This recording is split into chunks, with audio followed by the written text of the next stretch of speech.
Crucible finals. So, all ready for the second of 4 sessions in this final, and so is our MC, Mr. Rob Walker.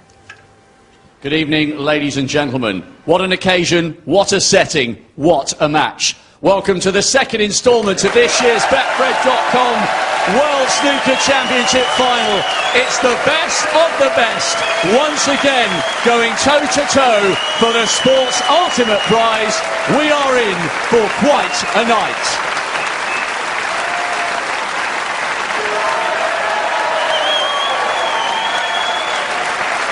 Please welcome Snooker's comeback king of the year. Down in December, magnificent in May. What a story, what a player. A superb fight back from 12-9 down against Judd. A convincing win on semi-final Saturday. A winner in Wales, a master in Shanghai. His dream to become champion of the world. He is flying high, he is the captain, he is Ali Carter!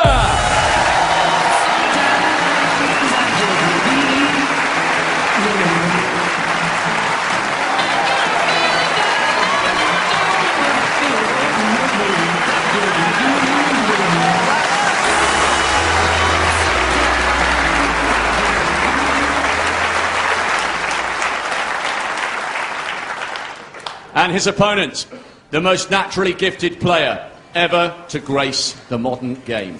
His form has been inspired.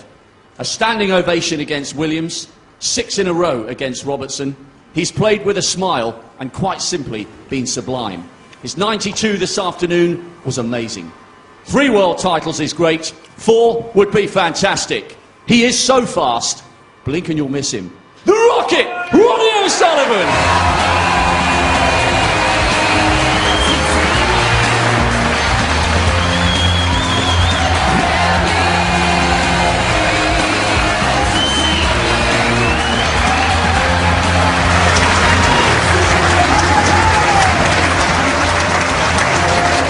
Seldom has walk-on music been more appropriate. Mr. Entertainer, 9 more frames to play this evening in this best of 35 frames match, and guiding you through the opening exchanges this evening, 2 men who know exactly what it takes to win the world title. Stephen Hendry, Dennis Taylor, good evening. A very good evening, Hazel, and a very good evening to everyone at home.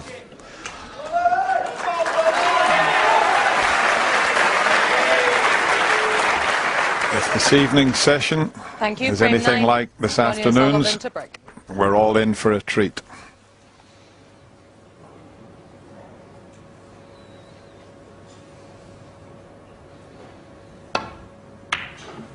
So Ronnie gets the opening frame underway, and as Steve and John were talking about, it's a pretty good break off. I commentated on that break of 92. And it's one of the finest breaks I've ever seen at the Crucible.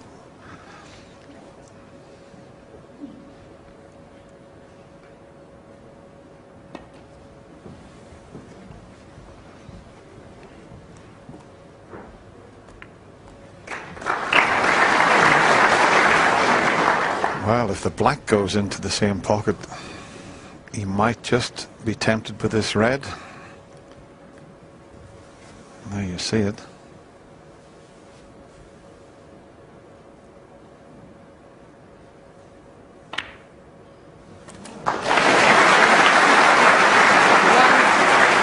Immediately gives himself a great chance here, Stephen. Yeah, those reds are always tricky when you're so close. And the cue ball and the object ball are so close together, but didn't touch the sides.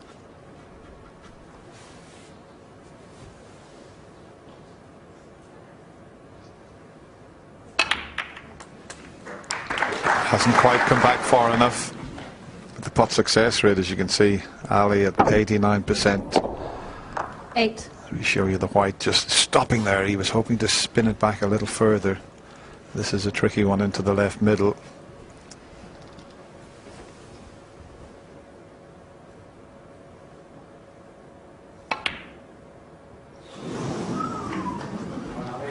Ronnie OSullivan, 8. Yeah, and tricky that he knew he was leaving Ali an easy opener if he missed it. So an important frame for Carter. We all know what a fantastic front runner Ronnie is. The last thing you want to do is give him a 3, 4, 5 frame lead. So that's Ali's first pot for just under half an hour. 257 points Ronnie had scored without Ali replying.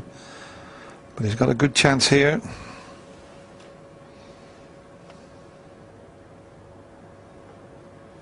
I was chatting to his good friends Steve and Tom backstage just after the match, and they said they were quite pleased, even though he was 5-3 behind. Couldn't do anything about the last 2 frames. So they're still pretty positive in Ali Carter's camp. And there's the boys, Steve and Tom, and Peter on the right there, who's always very laid back.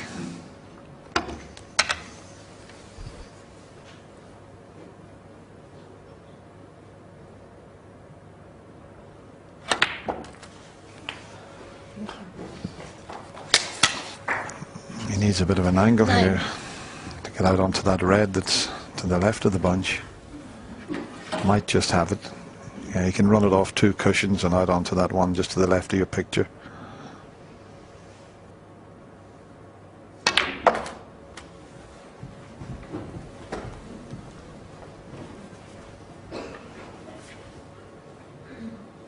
$16.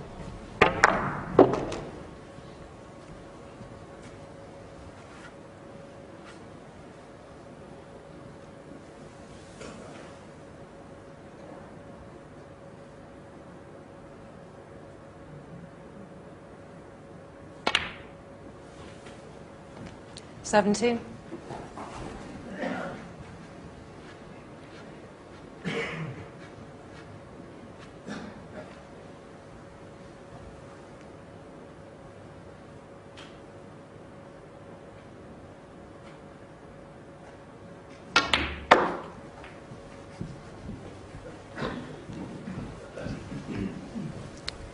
There weren't a good pack to go into there. 22.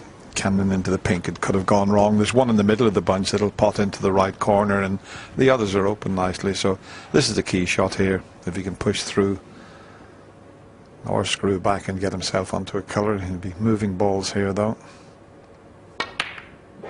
I played that beautifully. What a delicate little cannon that was. Just have a look at this, to move that out of the way.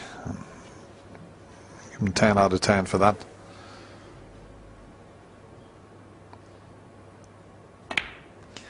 As you mentioned, Stephen, this is just what Ali needed, because if he had fallen 3 frames behind, although there's a long way to go, Ronnie could have got on a roll, so he's doing just what he wanted. Well, Ali will know full well the importance of this session.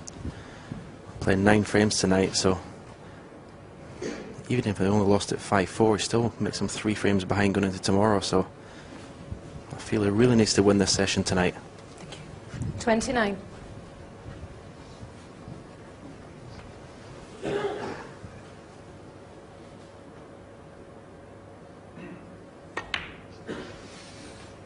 Yeah, 30. Ronnie hasn't made many mistakes, and the plan is to punish him for that mistake he did make. It was a tricky red in the middle he missed, but it was the positional shot he didn't quite play as he intended.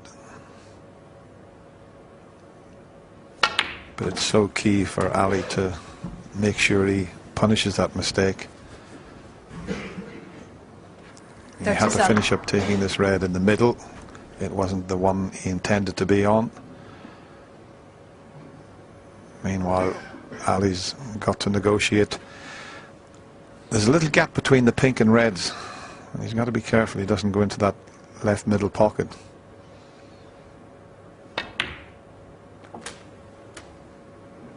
$38. Slightly out of position. Green, if he can reach it, should be okay though. He can come off a couple of cushions, finish nicely on a red. If he can stretch over and reach the green, he can stun off the balk side cushion and bring the white out into the middle of the table. Might be able to run it in and up between the yellow and brown, but somewhere near his head with the cue ball would be good here.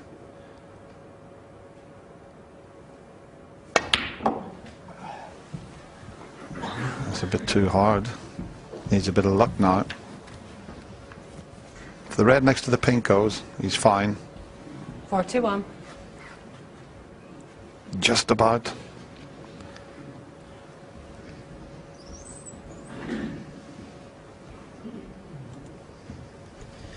Yeah, he missed one like these this afternoon, Dennis, when it was very tight. It cost him the frame. I think he was 40 odd points in front.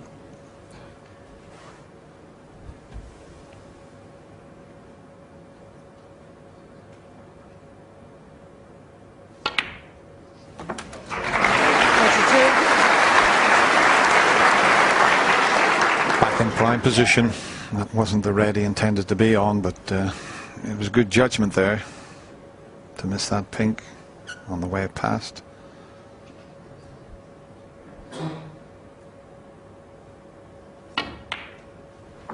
He's hit it too hard again. Now he's going to have to play the one into the left corner. He 4-2-7. just overscrewed that slightly, and now he's got another little cannon to negotiate. And if he runs this in and cannons the other red, he's got to be careful he doesn't block the pocket. If he nudges the other red towards the pocket, might just cover the black. Just depends. Wow, it's a thin stick now. Just shows the importance of keeping close control of that cue ball.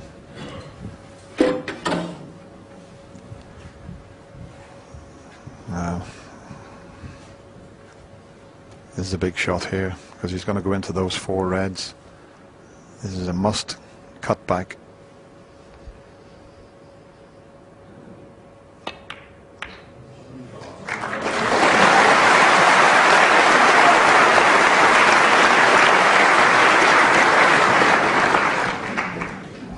The last thing he thought was the white was going to finish up near the ball cushion, but he has a red over the middle pocket.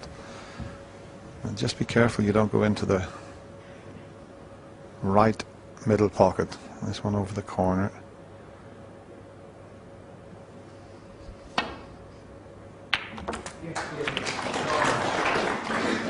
$56.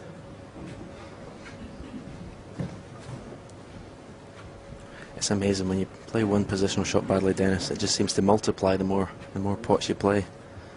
Can't seem to get yourself back in the prime position. Looks like he's going to protect his lead though. Play a safety shot. Put the brown safe. Yeah, don't blame him for that choice. But having said that, he could have dropped himself in all sorts of trouble here. Ronnie can roll in behind the brown, so that was a bit careless from Ali.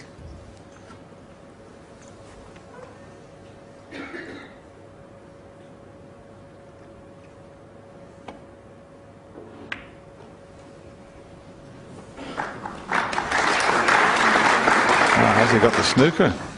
Can he see enough of the red near the blue? He can pot it if he can see it, because Ronnie didn't get in behind the brown tight. This will cut. Now you see it. Having to dig down to avoid the in-off in the corner pocket.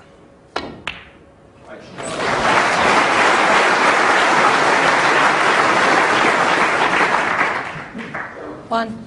And that's fine. He's on the green. Ronnie just misjudged that attempt at snooker.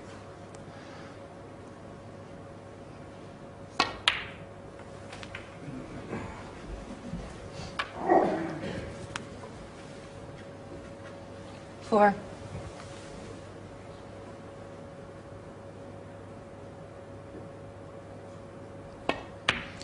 That's the one he wanted. Five.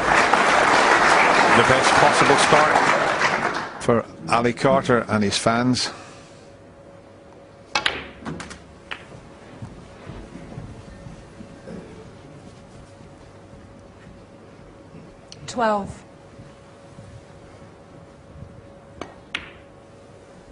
13.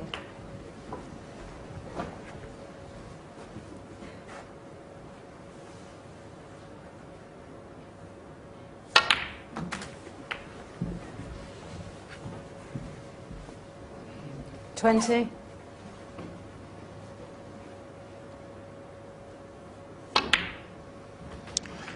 So all the terrific snooker 21. we've seen from Ronnie, Ali Carter's only going to be one frame behind, so that says a lot about this young player's game.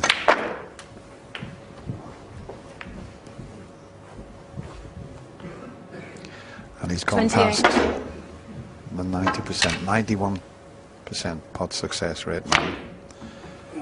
Doesn't matter where that red goes. Ali Carter at 28. The best possible start for Ali Carter. That earlier break of 56 paved the way for him to take the frame. He's now just one behind at 5-4. Yes, a great start for Ronnie O'Sullivan in this match, but Ali Carter wins the first frame of the evening.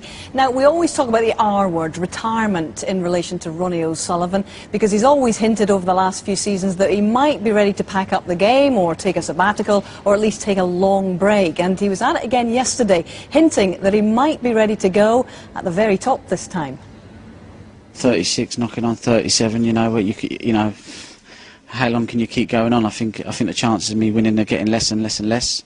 I think I've squeezed as much out as I can, and you know, I'm pretty got to give myself a pat on the back for that in some sort of ways. But you know what, it can't go on forever, and I've always wanted to go out on the best possible high.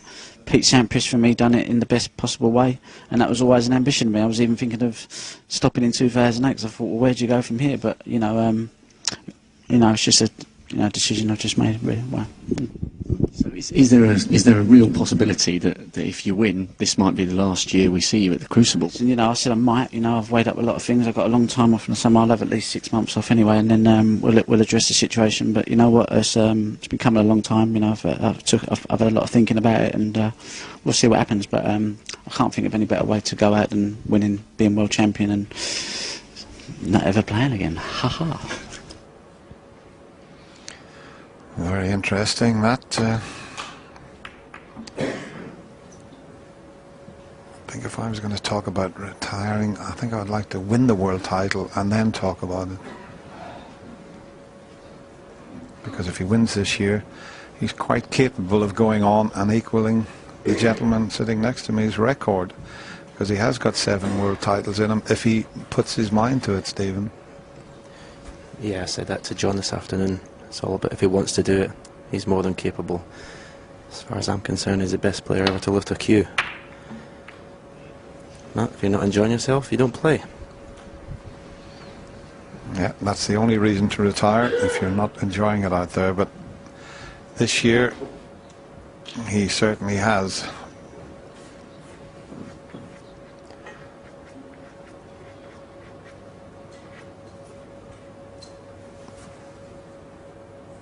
Can he find the path if he pots this red?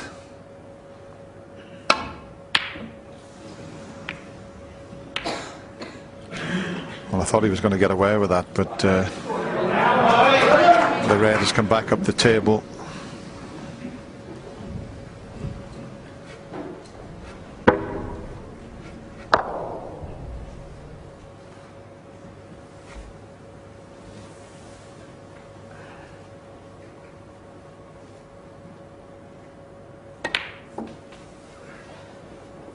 One. Pink and black out of the game at the moment.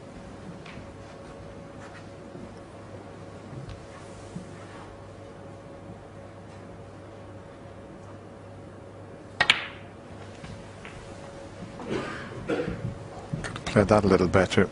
He wanted to be further up the table to take this red, get nicely on the blue, and then into the pink and reds. That was his plan, but he's left himself rather awkward on this red to the right corner. Yeah, you just heard Ali say shot to himself, good shot, so he's not happy with that. He had a lot of room for error there. There's a slight chance of a cannon on the red to the right of the black here, but he's Didn't seem to fancy that. Thought the shot looked on myself there. And a card to 3.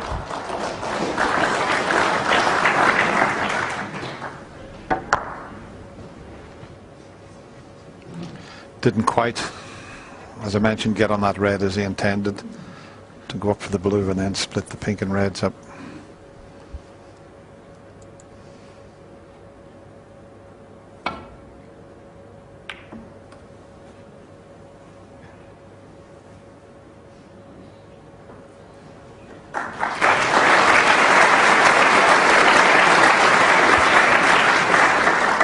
Always a bit of a bonus when you, well, I thought it was in behind the green, so no problem for Ali to return the safety shot.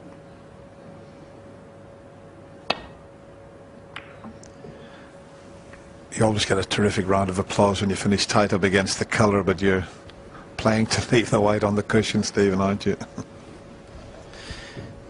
Yeah, it's a little bonus really when you manage the snooker. Your first priority when playing safe is, as you say, to get as close to that baulk cushion as possible.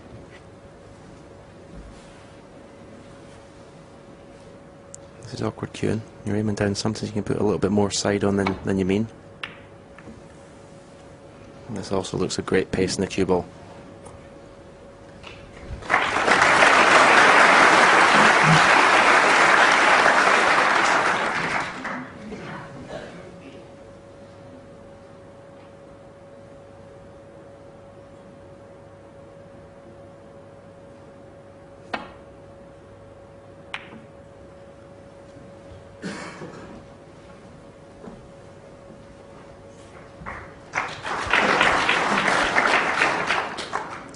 It's a little bit like the opening frame of this final, which lasted nearly 27 minutes, and balls went a little awkward. There's some very good tactical play. We've had a few frames like that where the balls have finished up in awkward positions, and it's been fascinating because we've seen the frames with one visit. It's good all-round match snooker we've been seeing so far in this final. And there's another one, another good shot.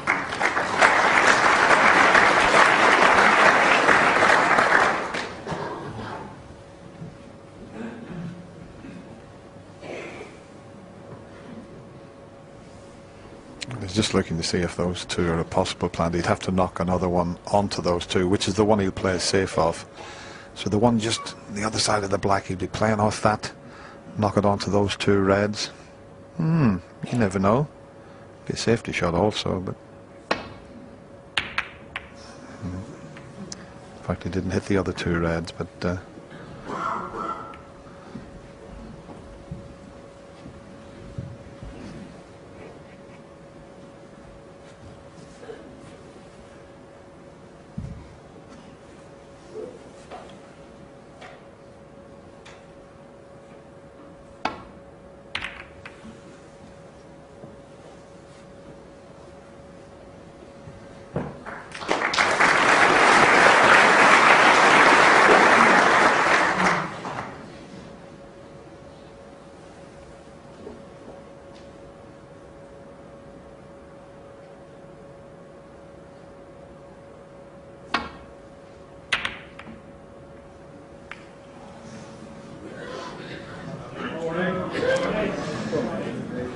settle for that. You know, the fact he hit the red, the pot is no use to Ronnie. He's near the cushion. There's no colour available. So, I mean, the brown would be a nice target, but he's just looking to see if he could possibly swing the white round behind the brown. Got to be careful with the blue though on the way back.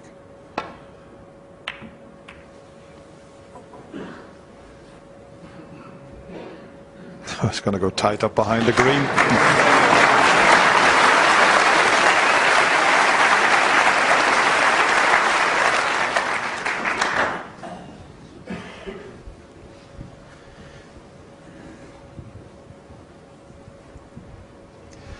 He's played 3 or 4 of these escape shots where he's come off 2 cushions and flicked a red and got back up the table And it's amazing the amount of times he gets it. It's so difficult to judge this shot.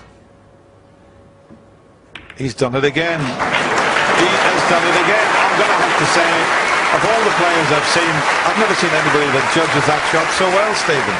It's a fantastic shot.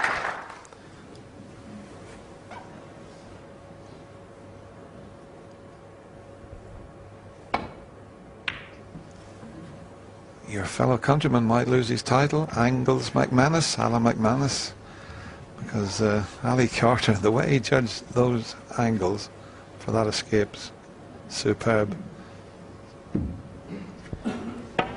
Yeah, you have to trust the cushions as well, how they're going to react when you put the side on, but that was a fantastic shot.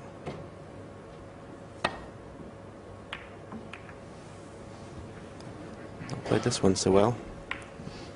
Nice kiss in the green. Yeah, it's getting very messy, this table. Never get two frames of snooker the same. The balls almost seem to go different every single frame.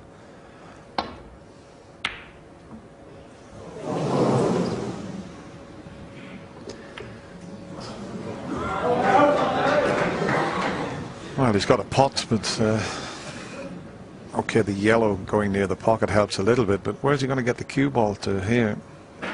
If he avoids that cannon on the red, he's going to career into the reds near the black.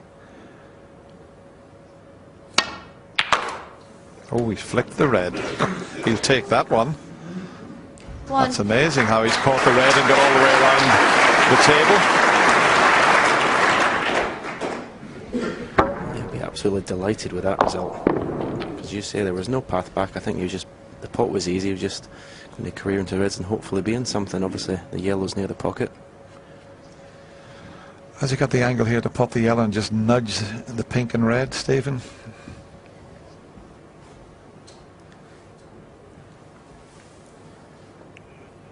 I don't think he'll be playing that shot. You're getting very attacking in your old age, Dennis. Well, I'm just thinking if he can get that pink into play. I don't think the red next to the pink's available. But it was one of those shots, if he had the angle to play the cannon, he'd got the red over the left corner pocket. It all depends whether that pink and red are potable or at least one of them is available. 4.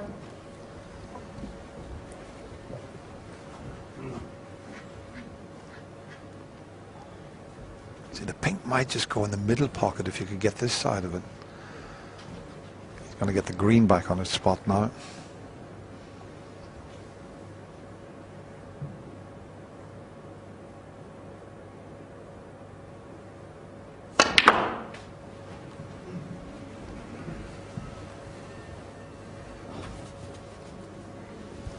Well, he's had an absolutely huge bounce off the top 7. cushion there.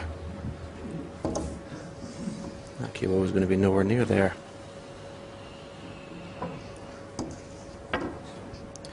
Watch how quickly this cue ball accelerates off the top cushion here.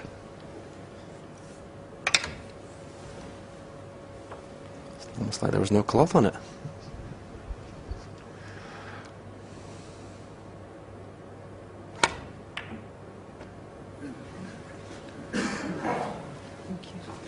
Yeah, underneath the cloth there you've got rubber on the cushions, and that's what causes the ball to bounce.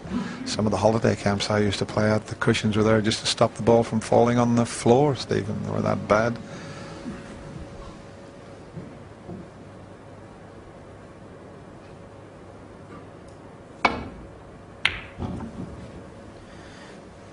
Yeah, you normally find if there's a bit of chalk on the cushion, and if the cue ball hits that exact point, it doesn't grip, doesn't get a chance to grip the cushion, and it accelerates.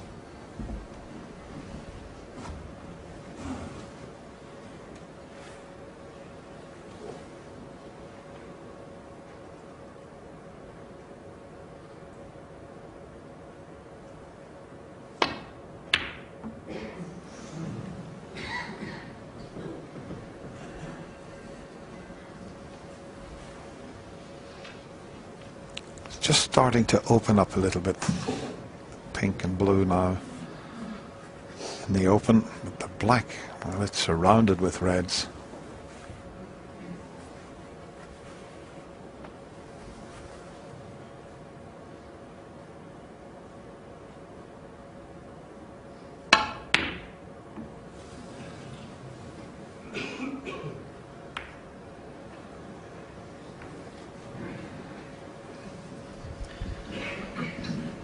Ronnie's long putting hasn't got into gear yet tonight. So 2 or 3 opportunities. None of them easy, mind you, but you expect such great things from him.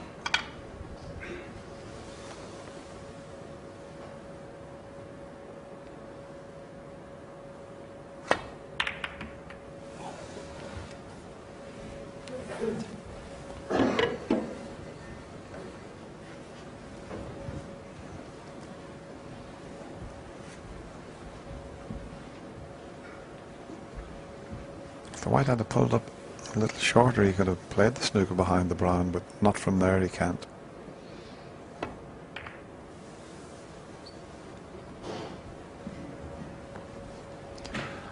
Gradually, those reds will get moved from around the black.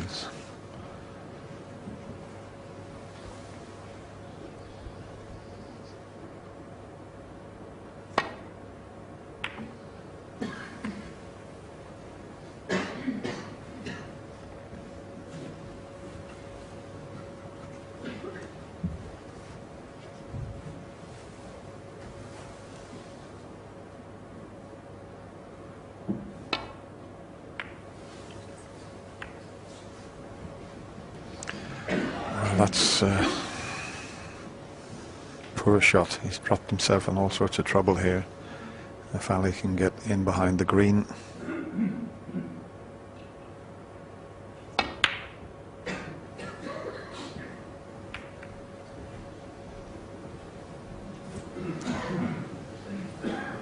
But throughout this year's World Championship, Ronnie has showed terrific patience.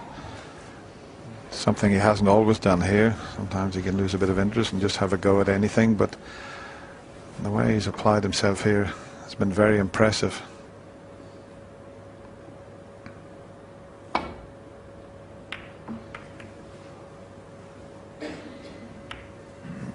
fact, I remember one frame where he was nearly 80 points behind and came to the table, potted the last red and colours to get a bit of potting practice. You've never seen Ronnie do that a couple of seasons ago.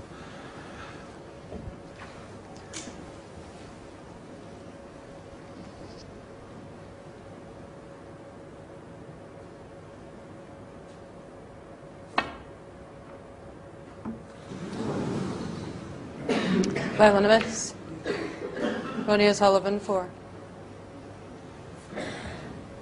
He needed a thin snick on the red there. Ronnie's just having a look to see if he can take this pot on. If it's just off straight, he might be tempted because he can get on the pink or blue. But with so much safety being played, you know, this needs good cueing. You don't always knock one in after a safety bout. And that was the outcome, and he's stuck a red up. Yeah. I didn't fancy Ronnie knocking that one in. Normally you would do, but that, after all the safety that's been played, it's far from easy.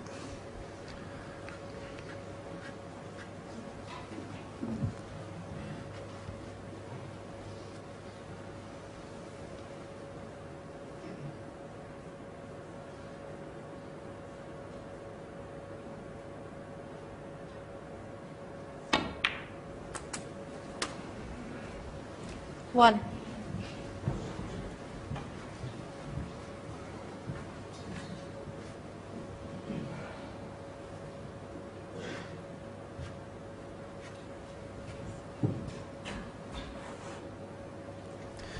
He's just landed with a slightly thinner cut in the blue than he would have liked.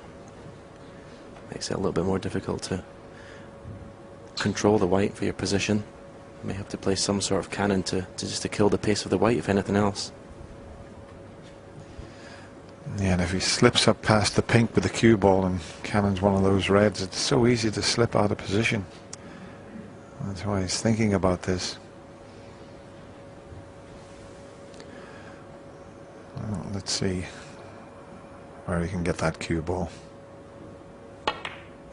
That's the Cannon. Now how's it going to work out? You see, that's the problem.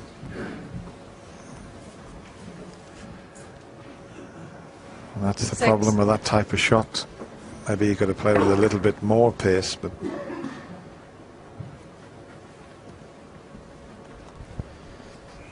Yeah, he managed to screw the white past the pink, so possibly the Cannon and the pink might have been an easier shot to play, but in terms of a little bit unlucky not to be in anything.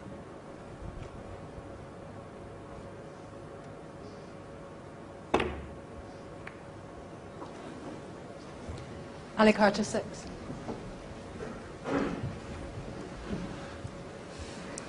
well, there's a possible pot for Ronnie here, but once again he's going to cannon that red. That's to the right of this. He'll do well to pot this and get out onto pink or blue.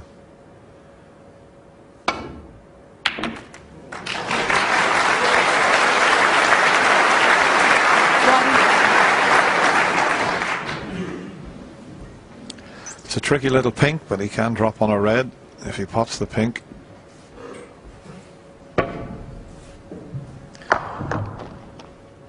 That was a long pot. If he rolls the pink, and I'm just wondering if he can get somewhere near there.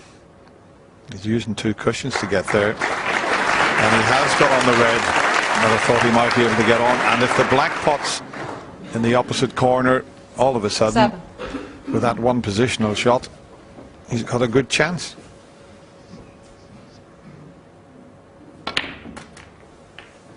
Eight. You had to use the 2 cushions to get to where I had the line up. And the only problem when he puts the black, might be tied up again. But he's got the pink in the open.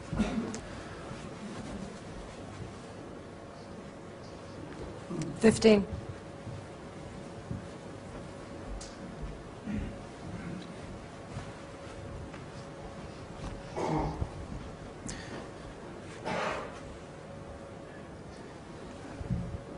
Yeah, he'll have to go for the blue this time. The pink won't go on either corner just at present. That's cleared the pink 60. to the right corner pocket. It's terrific watching him break building, Stephen, and for you, who probably is the greatest break builder that's ever played the game. Ronnie's about 100 centuries behind you. It must be great for you to watch him the way he goes about it. Yeah, there's no one better. I mean, the first 21. pink in the middle, the control to come off 2 cushions. You know, it's hard to explain to obviously the viewers at home 22. how difficult that shot is. The touch is just amazing.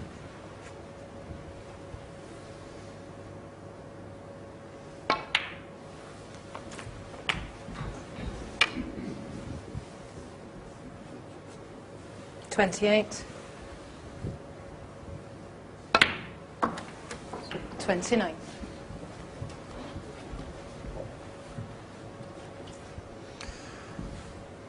I just love this shot coming in from the back of the crucible just to show you what he's faced with.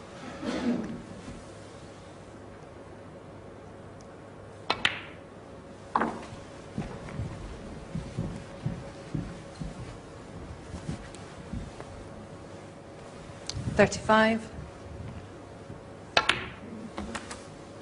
36.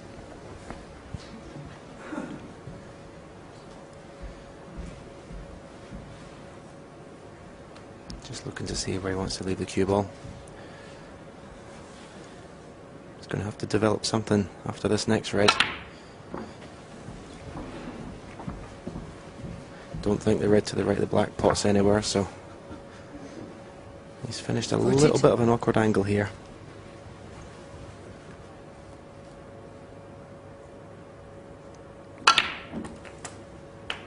Well, if you ever want to see how to hit a cue ball well, just struck beautifully. To to play that shot with the opposite side, Dennis, and screw up the cushion was his timing to perfection. Needs a cannon though this time. And he's got the cannon, but not quite as planned. So end of break. Ali Carter's not out of this frame 49. yet. Just 37 ahead. The way the balls are situated, Ronnie would be a strong favourite for this frame, but they can soon be moved.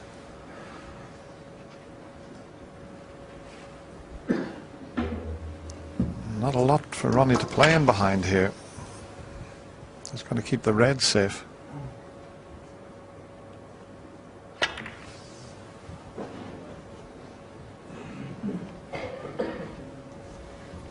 Ronnie O'Sullivan, 49.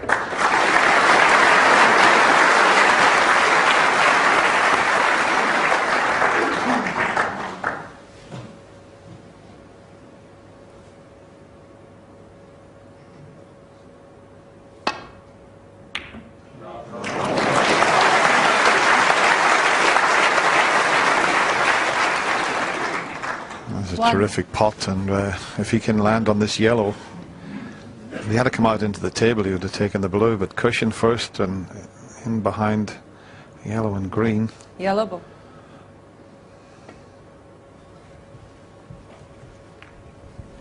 Ali Carter, So that's an occasion where I might be tempted to not even lay the snooker, bring the yellow, green and open, because you'll find that Ronnie will find a way just to line these reds dead weight. Whereas if he had to play a safety shot from tight under the baulk cushion, it would be easy for him to hit these reds thick. Yeah, twice across the table here.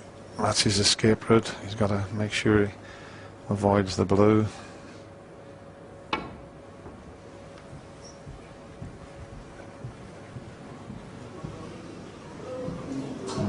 Not quite. Foul and a miss. Ali Carter, 4. It will go back, but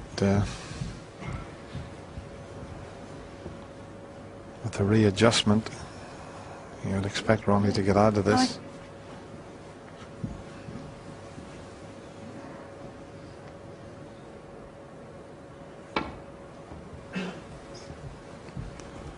This looks better.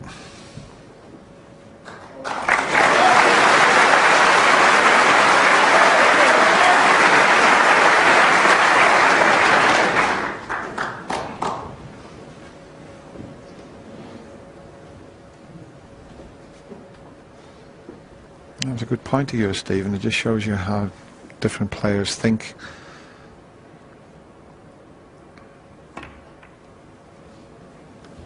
Yeah, your plan was to open up the yellow and green, and yeah, it wasn't a bad idea. Well, as long as Ronnie played the shot he played, he was never going to leave anything, and the yellow and green is now tied up. So yeah, different players play shots different ways. That's what makes snooker such an interesting game. I would have liked to have everything in the open there and possibly force Ronnie into playing a mistake.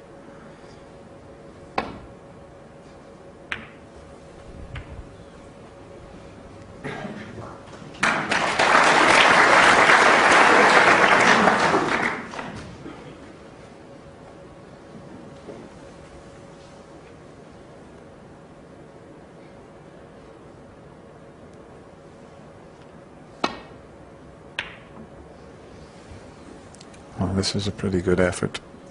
Just coming off a little bit narrow there, but very good.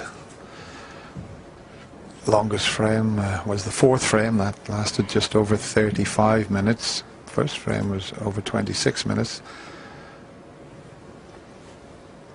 Just the way the balls have finished up in some of the frames. But it's still good. Fascinating snooker to watch.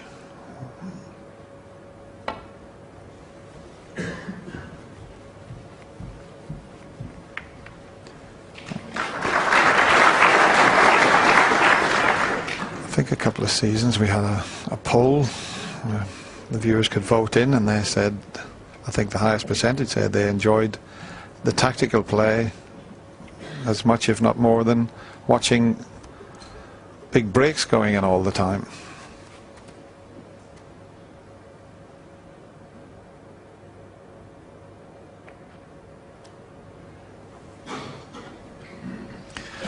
just wondering if Ronnie can get in behind the yellow. There is a way around, and he could play it left-handed, swing this around the angles. He'll hit 1, 2, 3 cushions, possibly 4. Watch the cue ball. No, he's hit it too thin. He had a groan. He's near the pocket with the white. You could hear Ronnie groan as soon as he hit the red. It's perfectly safe, but he was trying to get round behind that yellow and green.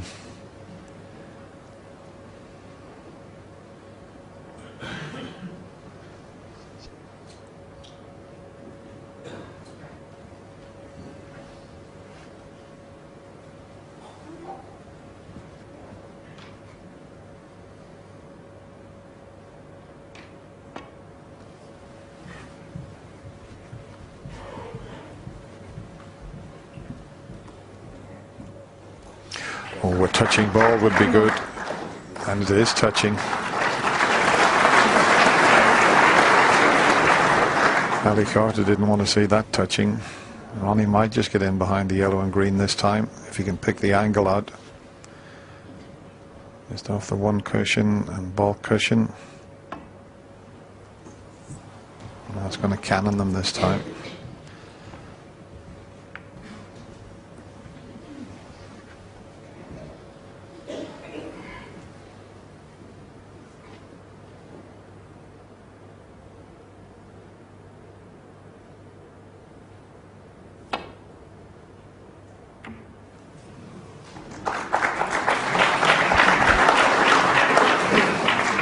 Pretty good eyesight, and you need pretty good cueing to hit the ball that thin.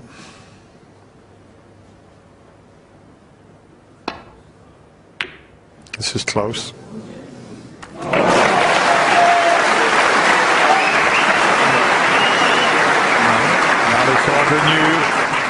Ali knew there was a possibility that that could happen. It was a shot to nothing, but you can always pull that double off. Ronnie O'Sullivan 1. And this time not as easy for Ali Carter because the reds are not close together. So if he lands on one, he's going to leave the other. And that's why he's just trusted to luck, and he hasn't had any. 33 the difference, just this red and pink or black would be good. 1.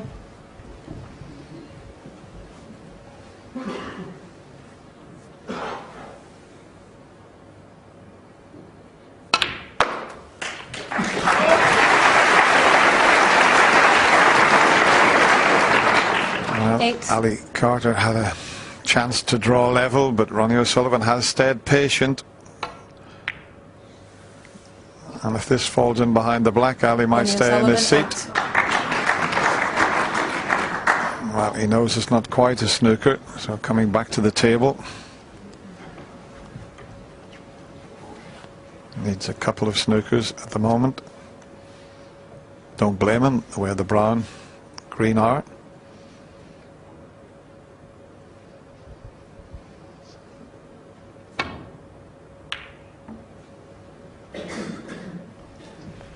It's not a bad effort, just a little bit too strong.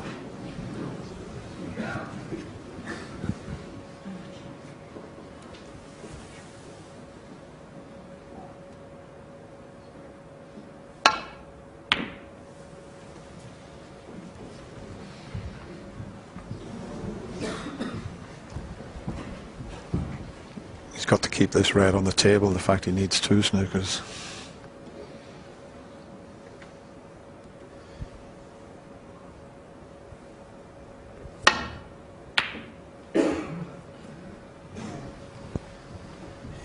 Where Ali just played that shot from, if he could get the cue ball there after putting a red and black, it would be nice to lay a snooker behind the green. Might find himself snookered here though.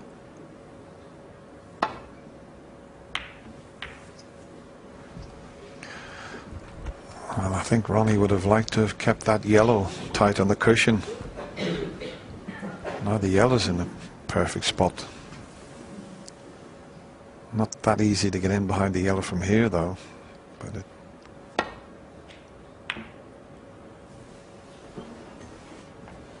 Oh, he hasn't sent the red far enough across. He was hoping that the brown would block the pocket for the red.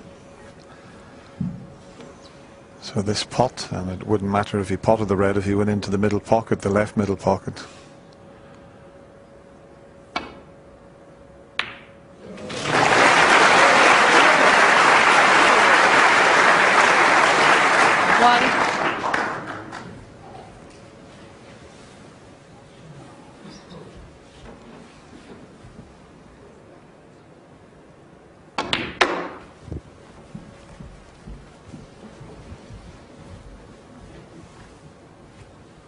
Six.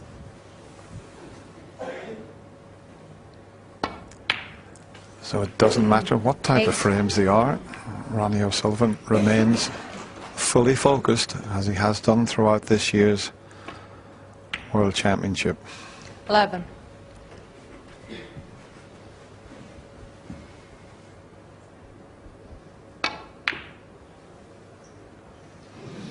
Ronnie's having 11. There's a bit of a tactical frame. The balls went awkward, but that earlier break of 49 paved the way for Ronnie O'Sullivan to get back into the lead by 2 frames. It's 6-4. Yes, and whereas we were at the start of this second session, Ken Doherty's joined Steve and, of course, John here this evening. Looking very smart, may I say, Kenny.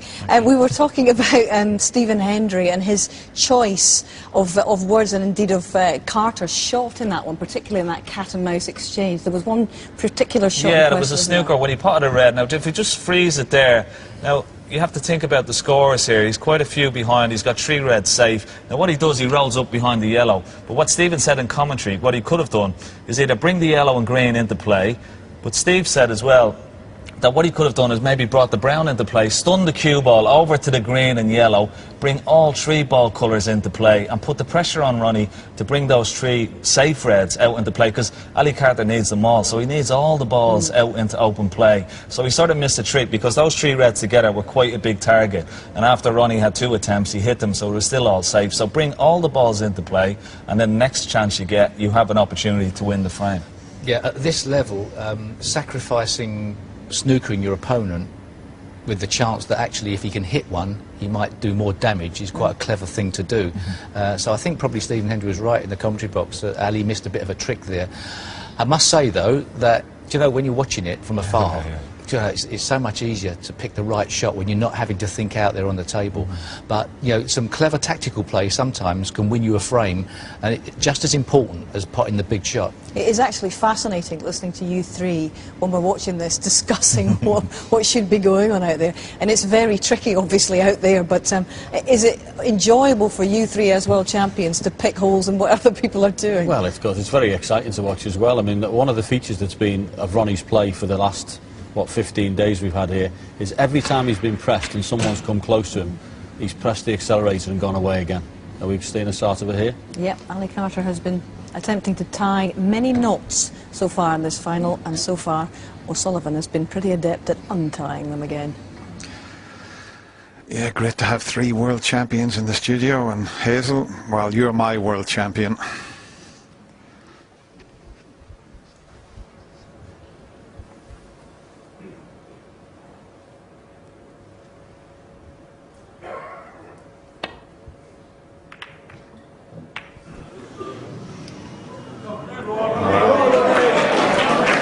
He hasn't made many mistakes in the safety department, Ali Carter. That's a poor one, it has to be said. It's not the thing you want to be doing against Ronnie O'Sullivan. Not at this stage, because as Stephen Hendry said, if he opens up a 3-frame advantage, Ali's going to have to watch out. And he's made it pretty easy for him.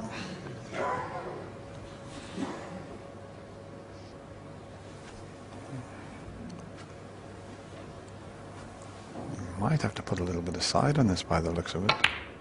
Yeah, just a trace.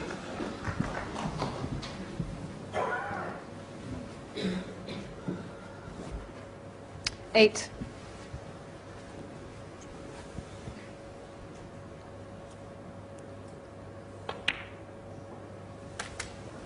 9.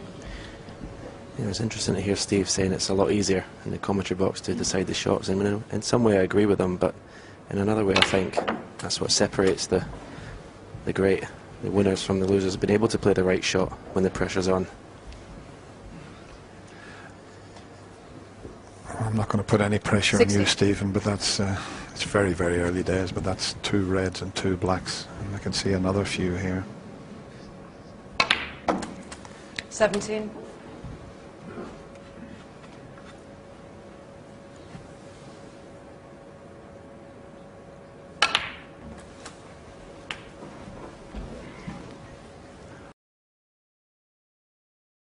What he has 24. in his mind.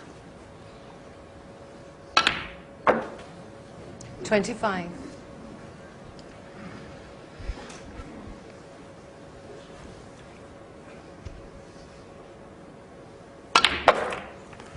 Took the opportunity to split the reds there, knowing that there was a red over the left corner. Can't see if the red at the very 32. bottom of the pack pops to the left corner. Don't think so.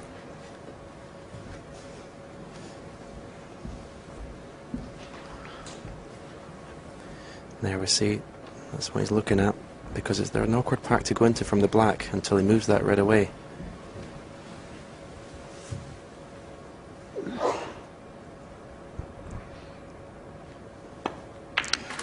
I'll tell you what, he had a red in the middle to get on the blue there, and he didn't even entertain it, but he's come up a little bit short. He might have to play for the one near the middle pocket here, Stephen.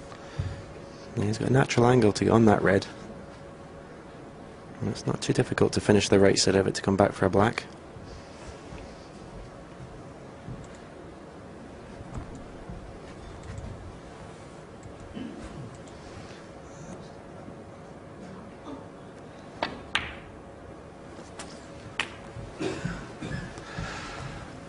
Well, if he hasn't come far enough, he'll have to play for the blue here. 40. If he's got a slight angle,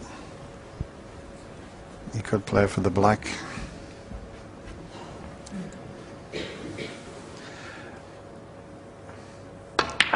Your 50 grand is 41. safe, Stephen.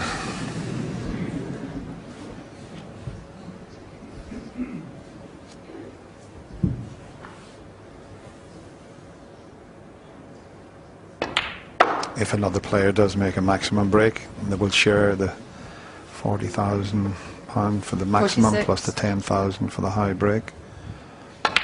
But Ronnie 47. had it in his mind there, but more importantly, he wants to clinch the frame.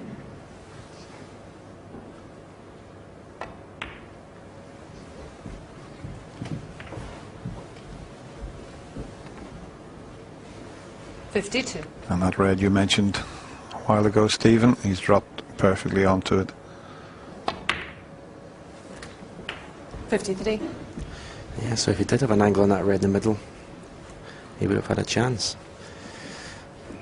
Now the pack's a lot easier to go into.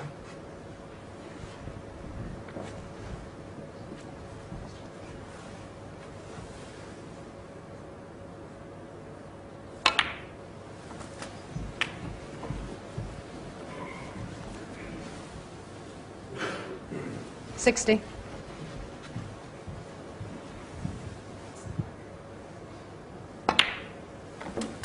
61.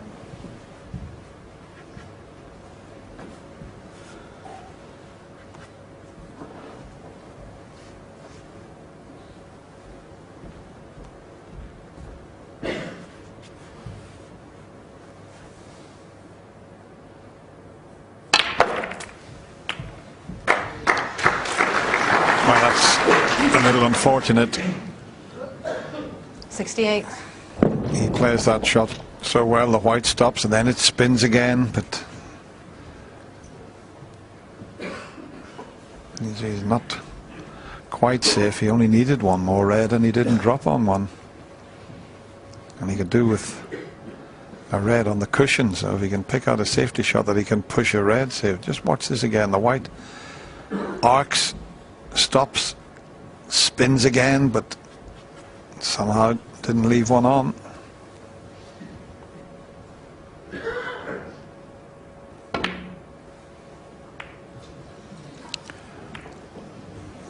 Ronnie O'Sullivan. That's not the best 68. shot. By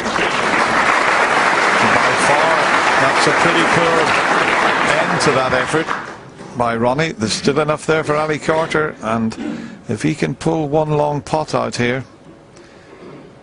He's refused this type of shot, but that was when they were at the early stages of a frame. He'll take this on, make no mistake about it.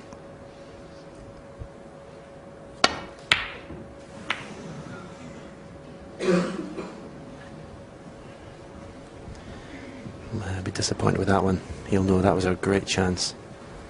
All the reds in the open. If he pots that red, he's got to be on the blue. He'd have gone almost favourite for the frame if he'd have pot that, Dennis. And Ronnie's got to pot this one also. In fact, he's debating whether to play this one safe, and I don't blame him under the circumstances.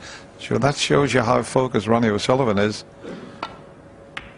He prefers to push this safe rather than risk the long red into the right corner.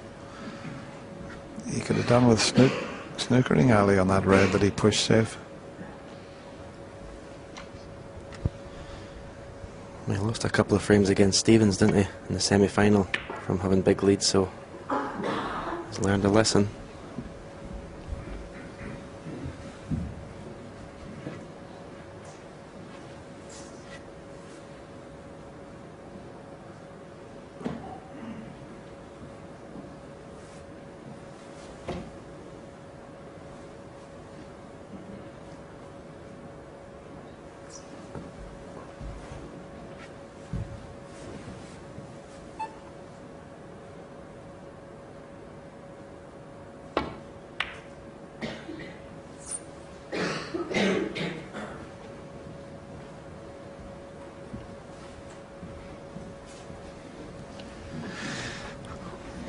Well, all the balls are still there in the open, and Ali Carter has got a long straight red that requires perfect cueing. He has to push the cue through in a straight line. Stun run through, there you see it. Can he knock this in and give himself a chance?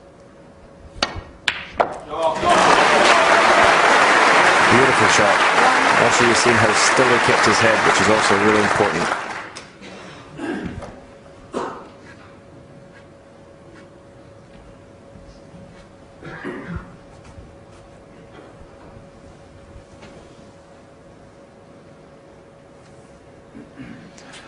Yeah, hadn't made his mind up. Good idea to get up and back down again. He knows that this is a great chance and he deserves it.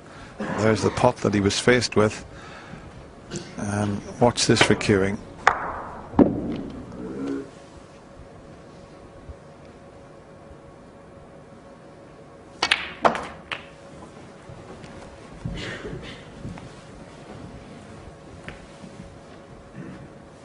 Eight. He's got a few points to play with. They don't have to be all blacks here. If he should run slightly out of position. I think he's just okay. Well, he thinks he might catch the pink, so that's why he's playing the other one.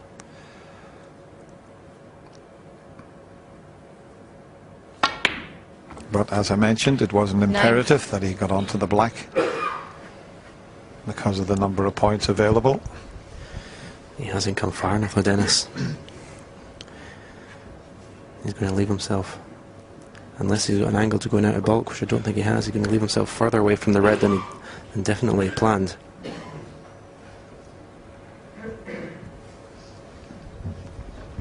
That's what he's faced with there, so he did come up a little bit short. Maybe just a slight bit of tension in the cue arm there. Got to go all the way around the angles, and is this going to be a bit too quick? He needs a little bit of good luck when he cannons the pink. He can still 14. pot the one on the left side of the table, but we've seen that happen so many times, as Stephen was saying, when you run slightly out of position, it just gets harder and harder. Yeah, slight shake of the head, he's not landing anything, but the bad shot was the previous red to get on the blue. So much margin for error.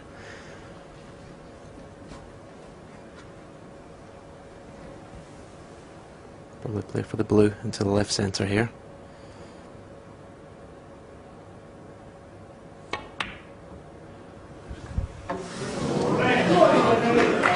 Now, Ali Carter, 14. That is a great chance that Ali's let slip, and it will annoy him. He's kept his cool throughout this final. Well, the one good thing, he's covered that, and it's not easy to plant that in with another red, so he's got away with that slightly. I was just going to say, if he had a handed the frame to Ronnie there, he would have been kicking himself, because he had a great chance. Let's put it onto the left hand jaw.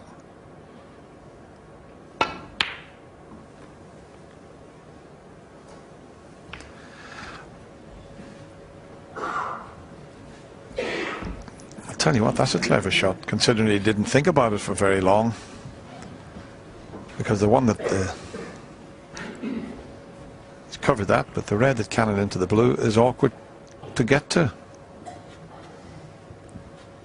Could possibly cut this one back into the right corner pocket, the red that's just between the cue ball and the black, but that's a tough shot.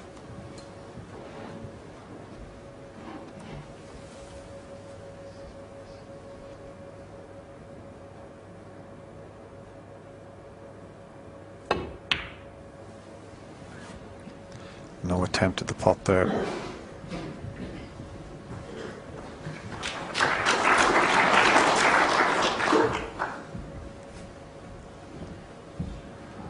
Well, he's just looking there to see if that is a big pocket. He must be able to see enough of the red that. But I think if he leaves the white near the side cushion, that wouldn't cut in. He's playing off the one to the right of the pink, and maybe just move that one that's near the pocket.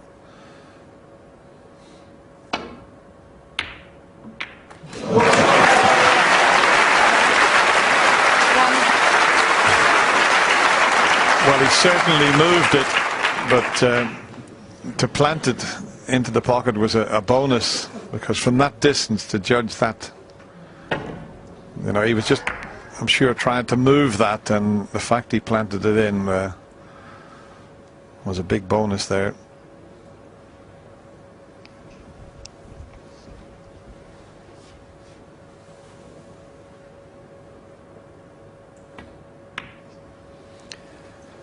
Ronnie O'Sullivan, 1 and different. Well, I'm surprised he didn't play on there. I think Ali was a little disappointed with missing the chance that he had. So Ronnie O'Sullivan, with that break of 68, extends his lead to 7-4. And there was one shot there, and Ronnie probably plays it better than anyone in the world at the moment, is where you split the pack, and he seems to get so much action on the cue ball. This is the shot that he played here, where he had to move the reds around. But watch the white. It stops and then spins again. And I think we've got a special ball that'll show you what happens. Just have a look. It's from the other side, but watch the white with the spin. And as it goes to the red, it's still spinning. And as it hits the red, it carries on spinning. And it takes a bit of playing that and quite a bit of cue power, doesn't it, Stephen? It's still coming through the pack. Yeah, it's obviously the cloths we play on these days are super fine, and they allow you to play these fancy shots, but still the technique has to be perfect, and Ronnie hits it as smooth as ever. He does it as well as anybody. Thank you. Frame probably 12. better than anybody. Ali Carter to break. Settle down now, please.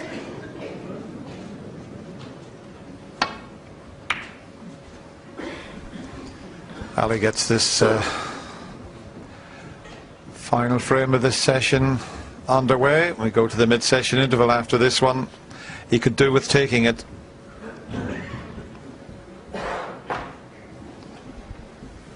Yeah, you wouldn't be able to get that action on the cue ball in your local club. The cloths are about 6 months old.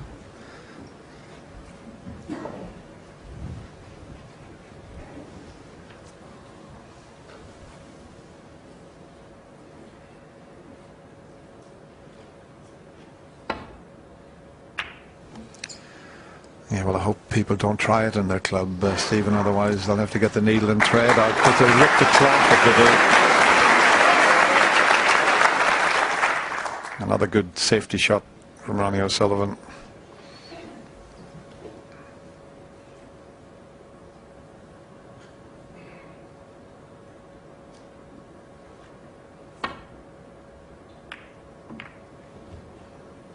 And once again, another good return from Ali Carter.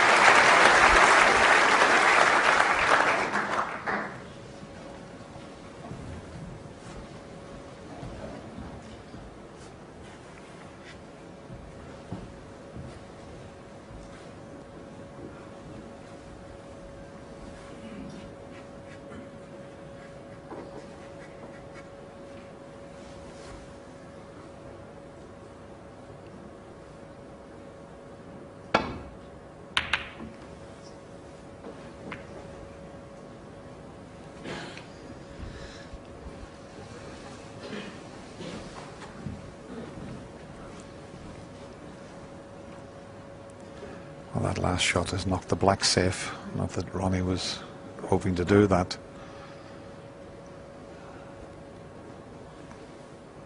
The fact that the black's next to the red now. Ali's thinking of the escape route down that side of the table. It's very awkward with those two balls. That's what he's faced with. Can't see anything there. And if he plays off that one that he's looking full on at, he'll cannon into the black and red.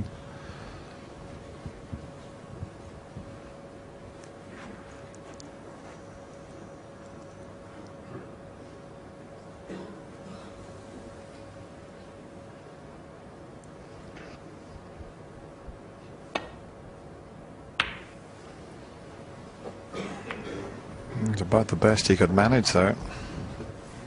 Couldn't see an escape route back down the table.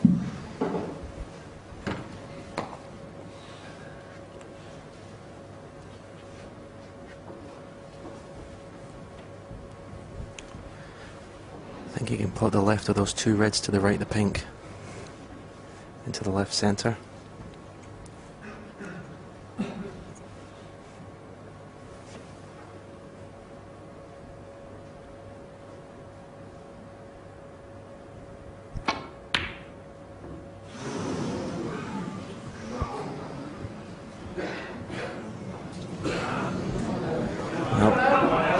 It's a chance for Ali. The pace kept that out. He played it a little bit more, with more pace than I thought he was going to. Pace kept it out. Already this frame has taken huge importance for Ali Carter. 1.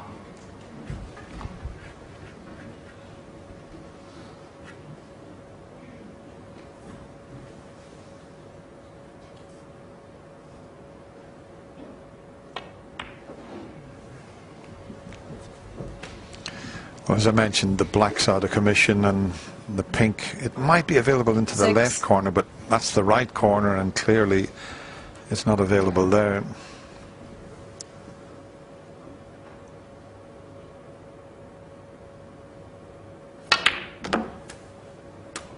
Seven.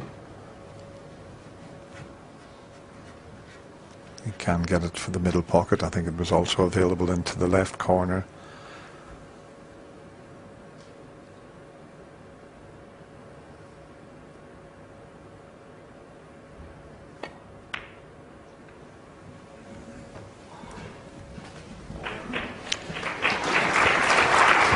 Let's have a look to see. Be better on the pink spot.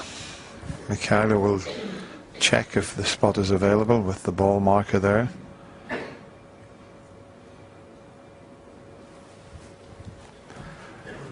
And that is much better from Ali Carter's point of view. The pink on the black spot. 13.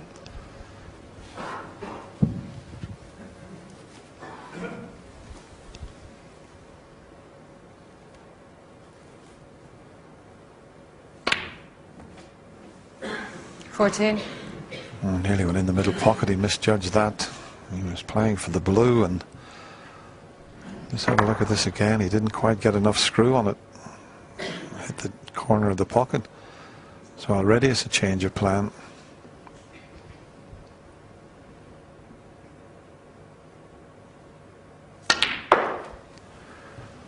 But you mentioned, Stephen, how important this is, because if Ali Carter could take the frame and share this little mini session, 2 frames each, 18. he'll be quietly delighted.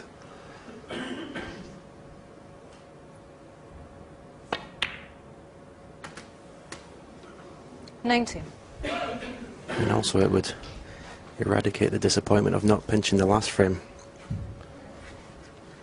because that was a chance to get back to 6-5.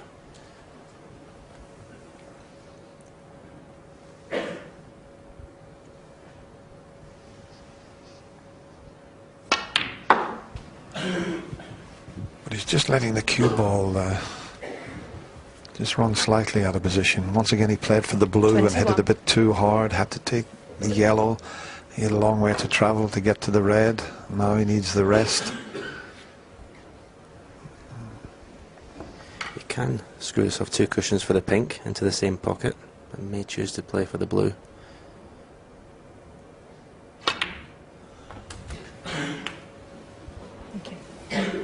Again, 22. he's not got his desired position.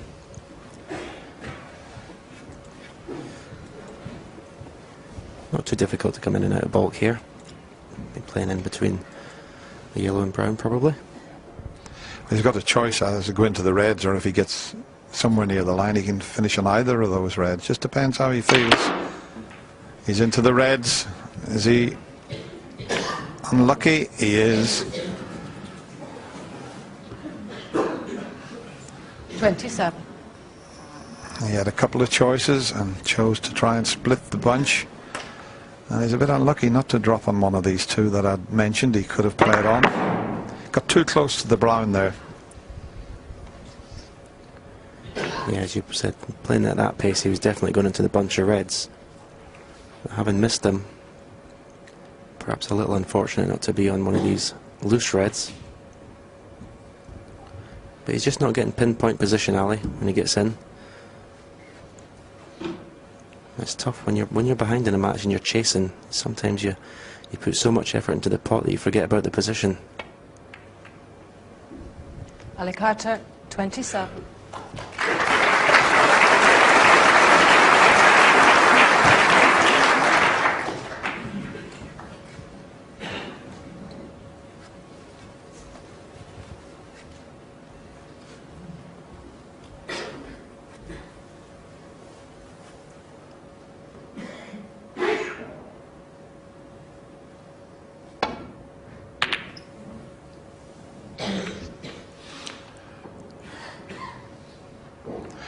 That's a brilliant shot from Ronnie O'Sullivan. I say brilliant simply because he needs the black into play. He's 27 points behind. The black have got tied up. It's maybe still a little awkward, but could be brought into play in a few shots' time. Ali can see enough of this red to have a go at the pot.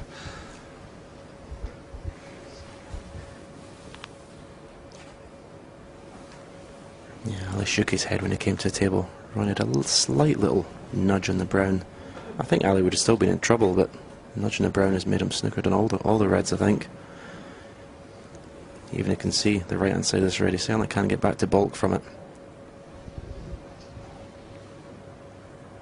Yeah, and if he tries to leave the white up in the jaws of this corner pocket, he'd have to be very precise. So he's playing such a thin snake. I mean, this could wobble in the jaws of the pocket or even go into the pocket. He wouldn't mind it going in the pocket, but to hit that thin and avoid that corner pocket would be the thinnest of contacts. He's got a bit of a problem here. Can't come off the side cushion and nestle into the reds because he could quite easily leave a pot on.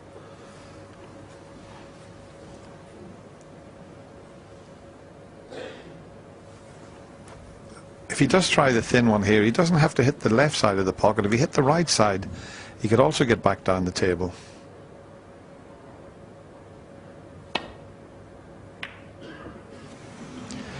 And that was the problem, hitting the jaws. Okay, he hasn't left a sitter for Ronnie. Yeah, I think Ali played the enough there. I think that was the only way he could see bringing the white back. I might be wrong. In fact, I probably am, but...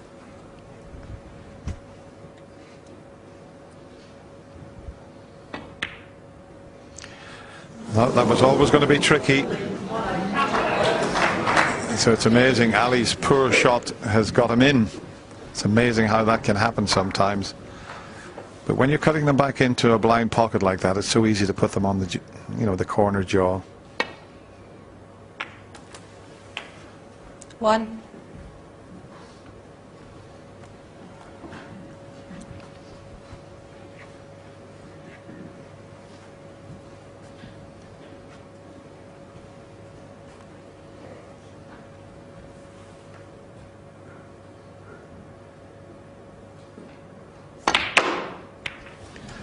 Well, he may be covered when the blue goes back on its spot.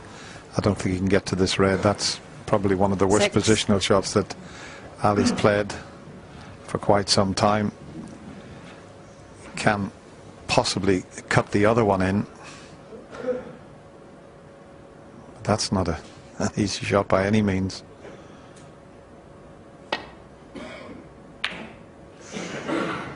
He's just getting a little bit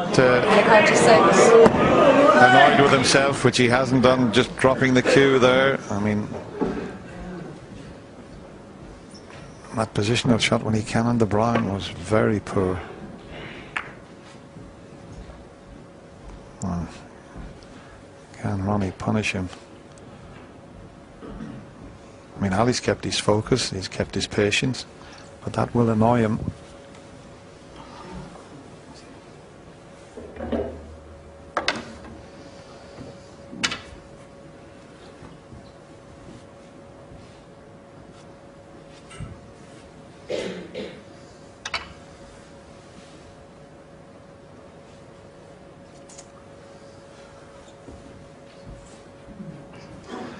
Just over the 4-hour mark so far in this fascinating final.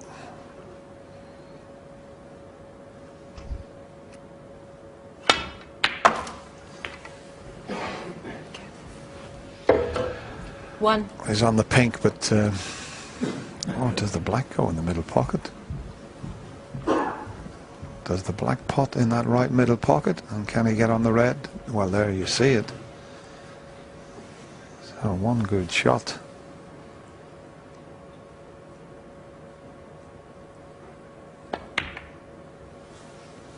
And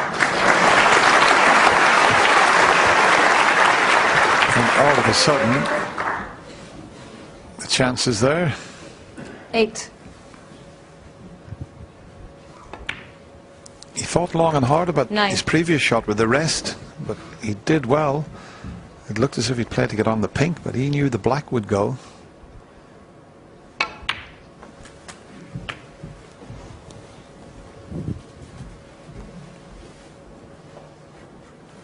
$15.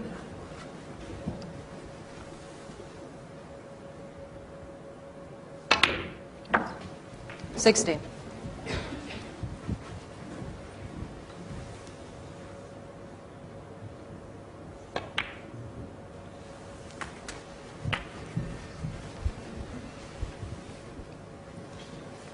$23.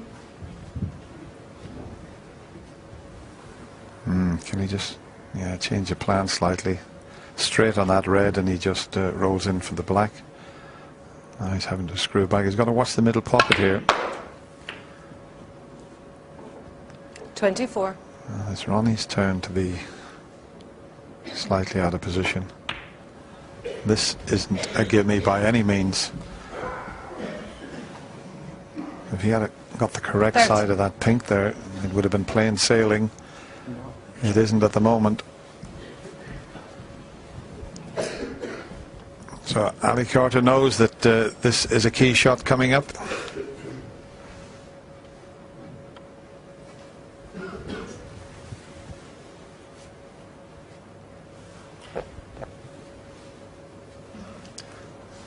Just a little bit tension there. He can't get comfortable. Just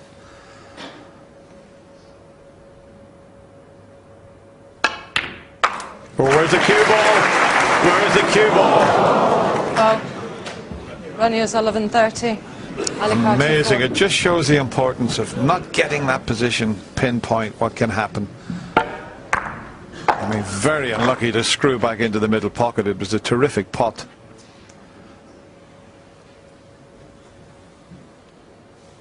This would be a nice one to sneak in as we see Ronnie just turn away from the table there. And it's there. 1. So all of a sudden, it's swung back in Ali's favour again. It's amazing what can happen on a 12 by 6 foot table.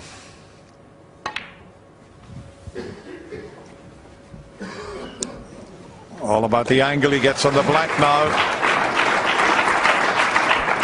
5. But from that side of the table, he's got to be pinpoint with his position. 6. If he stays straight, he's got no shot. If he's got a slight angle, he can punch this in. It's just off straight. He might be able to force the angle. He's unlucky.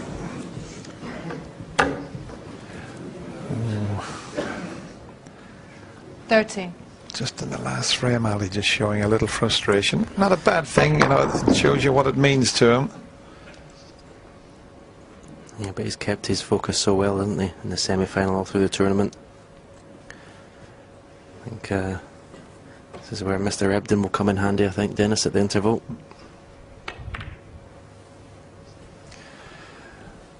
Yeah, but what's the score going to be at that interval? Is he just going to be 2 behind? Another bang at the butt of the cue there, so Peter, well, they will have a chat at the mid-session interval, but he knows that Ali's still in the driving seat here. He can win this frame. Let's have a look at Ali again, just banging the chair with the cue. Well, at least he's got a little smile, so that's got it out of his system.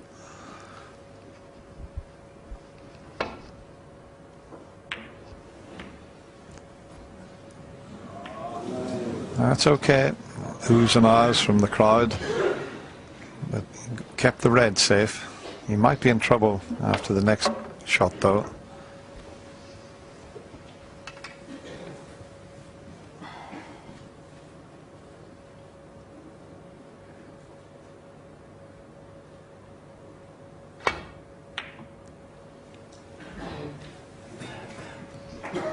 No, that's well played.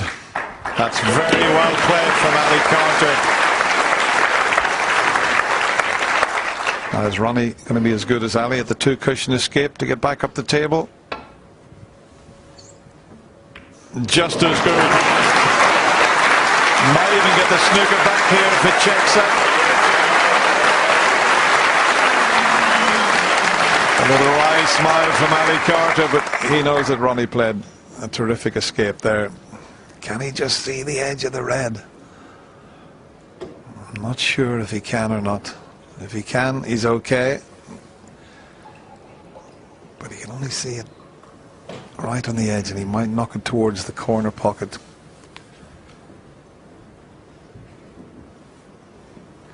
Nice. Gonna have a sip of water, which is rather strange, to settle him down. Steve Davis, when he first came to the Crucible, used to do that, go and have a little sip of water and come back to the table.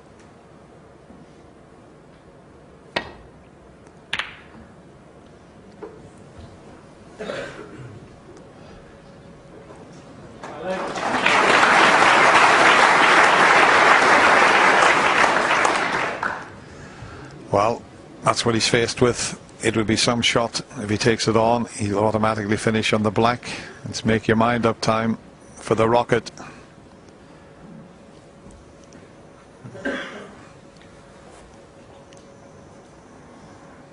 No. He's just thinking, do I take it on?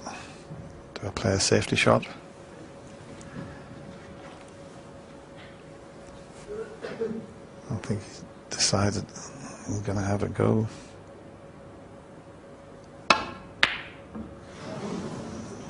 And there was a lot riding on that shot. That, I think, has handed the frame to Ali Carter.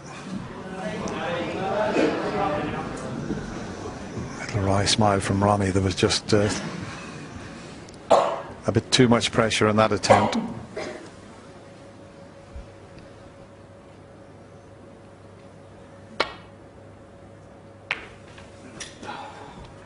1. Big sigh from Ali there. He hit that far too thick. And he's dropped on the yellow. That wasn't what he intended.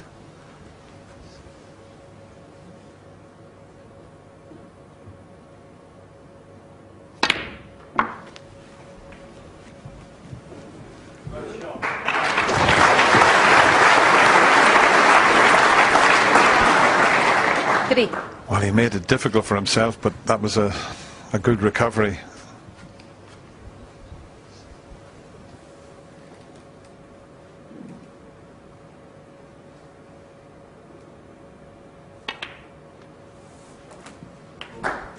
Four.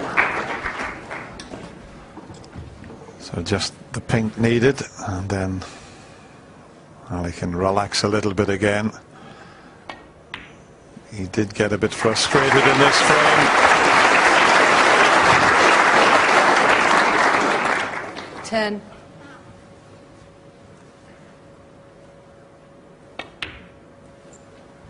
There was every chance that he could have been 4 behind, but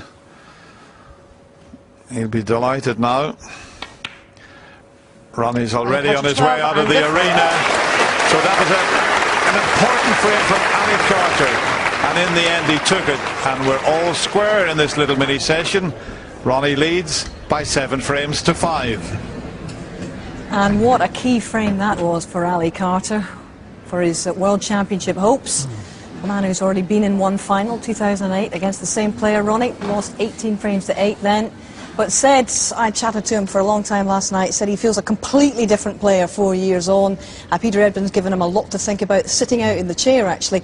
But there was a couple of moments in that frame which belied that, I think, because Ali beginning not to be in control of his emotions, and that's something that he has not been doing so far in this championship. For the first time, I think we've seen him showing a little bit of frustration. And I think it all stems from particularly his positional play, because he had about at least 3 chances in that frame and didn't secure the frame and kill it off like what Ronnie is doing in one visit. His positional play seems out, and he's getting very frustrated with that. It wasn't a must-win frame, but I tell you, he'd be mightily relieved going into his dressing room that he actually won that frame. John, what's your impression of those 4 frames of the evening for us? Yeah, the thing is, we're saying that Ali's got a game plan and he's doing this, and he doesn't want to play like that either. I mean, he wants to play hard and try and get opportunities, but he wants a fast, free-flowing game in amongst the balls when he gets his chances. So, in a way, I mean, we're looking at it thinking, oh, O'Sullivan wants it all expansive, and he doesn't want, and he's trying to be tight. And Ali doesn't really want that game either. And unfortunately, when the balls run awkwardly, this is what you get in lots of frames. It gets bitty, gets scrappy. Both players get a little bit frustrated because they're not getting the chances that he wants, and that's what's happened in the first 4. Yeah, and nothing really has gone easily. All the balls seem to have landed awkwardly, and from there on it's difficult to be, I guess, to be precise with your positional play, Steve. Yeah, so there's a couple of bad contacts, I thought, in that frame that made players have to play different shots. But in the end, I think Ronnie O'Sullivan was 1 in-off away from taking off, and it could well have been 8-4, and we would have been saying this is when all of a sudden the gap between them becomes a chasm. He's been lucky there in a way, Ali Carter. He hasn't been punished as strongly as possibly would have been, because I think Ronnie O'Sullivan, had he not gone enough in the middle pocket, would have definitely gone 8-4. Okay, any chance that this pace might frustrate the Rocket? Because so far no signs really of that. Yeah, well, it's like trying to tie up Houdini. He's still got to get, he's still got to get out of it. And no matter what way, no matter what attack or approach that Ali has taken, Ronnie seems to still come up with an answer. He's been very, very patient. There hasn't been really signs of frustration. I mean, even when things have gone wrong for Ronnie, you see the odd wry smile from him, which you wouldn't have seen maybe, 6 or 12 months ago. So he seems to be competing in all departments, and he's ready for the challenge. And it's refreshing actually to see, because we haven't, as I said, we haven't seen that side of Ronnie for quite a while. Indeed, yeah. Well, we've got 2 Essex boys, as we know, in this final, but at the start of this championship 16 days ago, there were no fewer than a record 5 Chinese players in the draw, and that could be the tip of the iceberg, because with 8 events next season in China, 5 of the 10 major ranking events included, China is producing a whole squad of new future champions, and Stephen Hendry has witnessed this Chinese snooker revolution for himself. Since I first turned professional in 1986, the game of professional snooker has gone through some enormous changes. But during that quarter of a century, nothing can compare with the massive transformation in the game due to China's love affair with snooker. The rise of Chinese snooker increasingly influences every aspect of our sport. When Ding Junhui made his Crucible debut in 2007, there were just 5 Chinese players in the top 100 on the professional tour. 5 years later, that number has expanded to 10%, while the number of UK players has been reduced to 75%.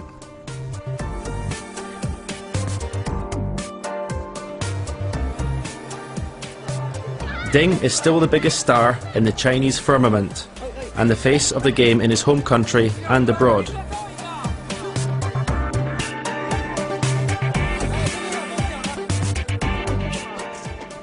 But he is no longer a lone pioneer. No fewer than 4 Chinese players made it through qualifying to join Ding at the Crucible.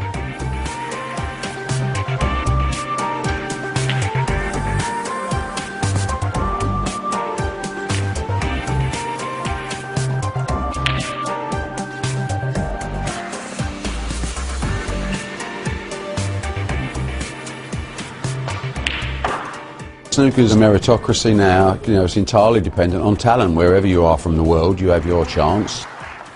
And I think it's going to put a lot of pressure on the top players as well. You know, there's going to be less and less protectionism for the top players. They've got to produce. That pressure was applied by Chow Yu-peng, the only Chinese player to progress past the first round, after a fractious match with Mark Allen. 战胜马克艾伦刚刚从海口公开赛拿了个冠军，当时还没有与他对战的时候，都感觉到非常紧张。但是这场比赛我赢了他，我感觉到非常开心，因为我打出了自己的水平，在克鲁斯堡打出了自己的水平是非常不容易的一件事情，因为这么多观众，然后这么大的压力，感觉到很开心。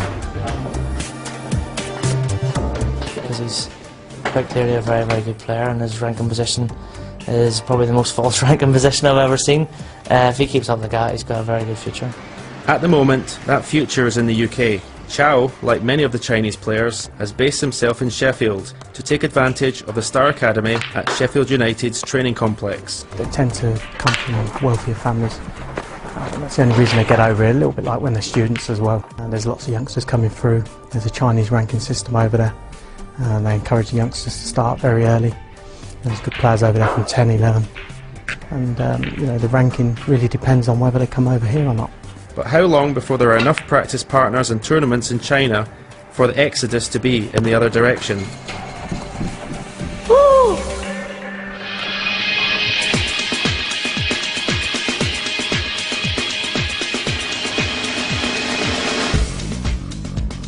In 2007, the China Open was the only Chinese ranking event, with just a few other non-ranking overseas events on the snooker calendar. Fast forward to 2012, and China now has the majority of ranking events, with 5 compared to the UK's 3. There are lots of other UK and overseas events, such as the PTCs, but the big money ranking tournaments are increasingly in China. This season's China Open in Beijing provided a snapshot of the game's increasing popularity. Big crowds, lots of merchandise, and a genuine enthusiasm for the sport.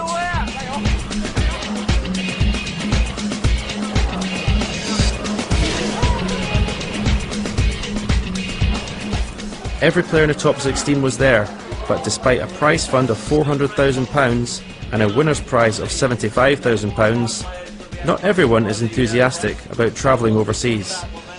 In China's China, I don't like going out there. No one likes going to work, particularly, and it's the other side of the world. I've got a young family, you know, my little son, I love him to bits and I want to be with him. I don't want to be getting on a plane to China, but you know, they're putting a lot of money into the game at the moment. No, the people in this country aren't, for whatever reason. So, you know, it's opportunities to go and play and earn money. Us as players either take them opportunities and go, or we don't.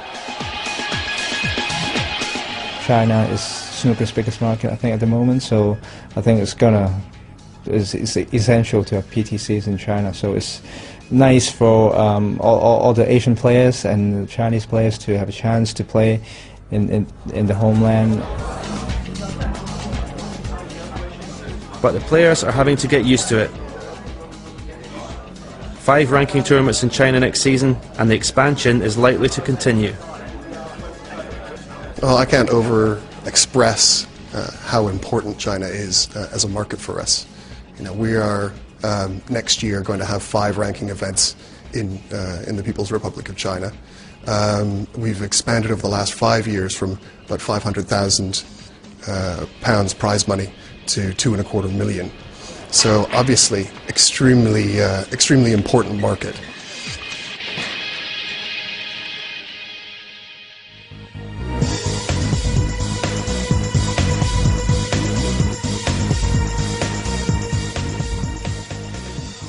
In 2007, the prize fund was dominated by UK money, with less than a quarter coming from overseas tournaments. But now the financial pendulum has swung to overseas currencies, with the Chinese yuan making up the majority share of the players' pot. Effectively, the prize money on the world snooker scene 2 years ago is now been matched just with the Chinese events on its own. So that's pretty dramatic for 2 years. So you've seen the CCTV event came in as the biggest event, bigger than, as big as the UK Championships for their first one. If it does reward the sponsors with high viewing figures, which it looks as if it will do, I can only see one way, upward spiral.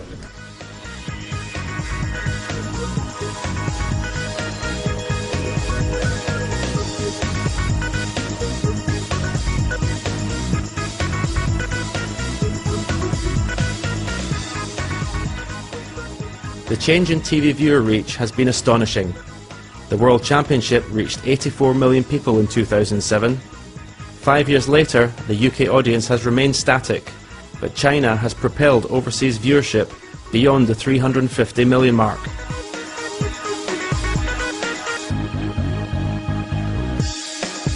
With 287 TV channels, 400 million TV sets, and an increasingly affluent society, television in China is experiencing the sort of boom that the US TV industry saw in the 1950s. And it is the appeal of televised snooker that is attracting sponsors to the table. 斯诺克这个运动呢，从我个人来觉得哈，它这个在中国呢，它的这种赛事的这种怎么说呢，和高尔夫比，它的赛事的这种价值呢不是很高，但是呢，在中国它的受众人群是最大的，所以这个呢也是会是很多这种企业它所看重的。再加上现在呢，就是不管是电视、网络、平面各种媒体对于斯诺克的赛事的报道，都是会很大的力度，所以说呢，这个也是吸引赞助商的一个方面。So we've got over 240 million people tuned into the Betfred.com World Championship last year, which is making up probably about 2/3 of our entire television viewership. So, as I said, China is a fantastic market for us.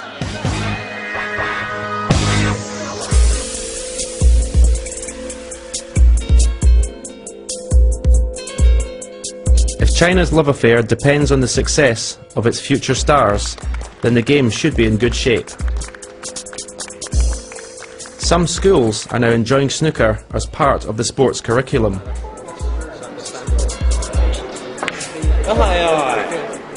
What a fantastic school. 2,000 pupils, staff put a table in, they put a pool table in. In England that would be the sign of a wrong thing to do, but in China you can see it's appropriate, and they take their sports very seriously, and snooker's a good thing to have in a school. It just shows you, how the world has changed, to have a snooker table and a pool table in a school. It's phenomenal. And what of the future of snooker's crown jewel, the World Championship itself? Will that also be heading east? 其实对于斯诺克世锦赛能否落户在中国呢？这个我不好说，但是呢，中国现在这个政府也好，还有这个企业也好，他们是有这个实力可以让斯诺克世锦赛落户在中国的。当然了，只要沃德斯诺克愿意，谢菲尔德愿意，这是没有问题的。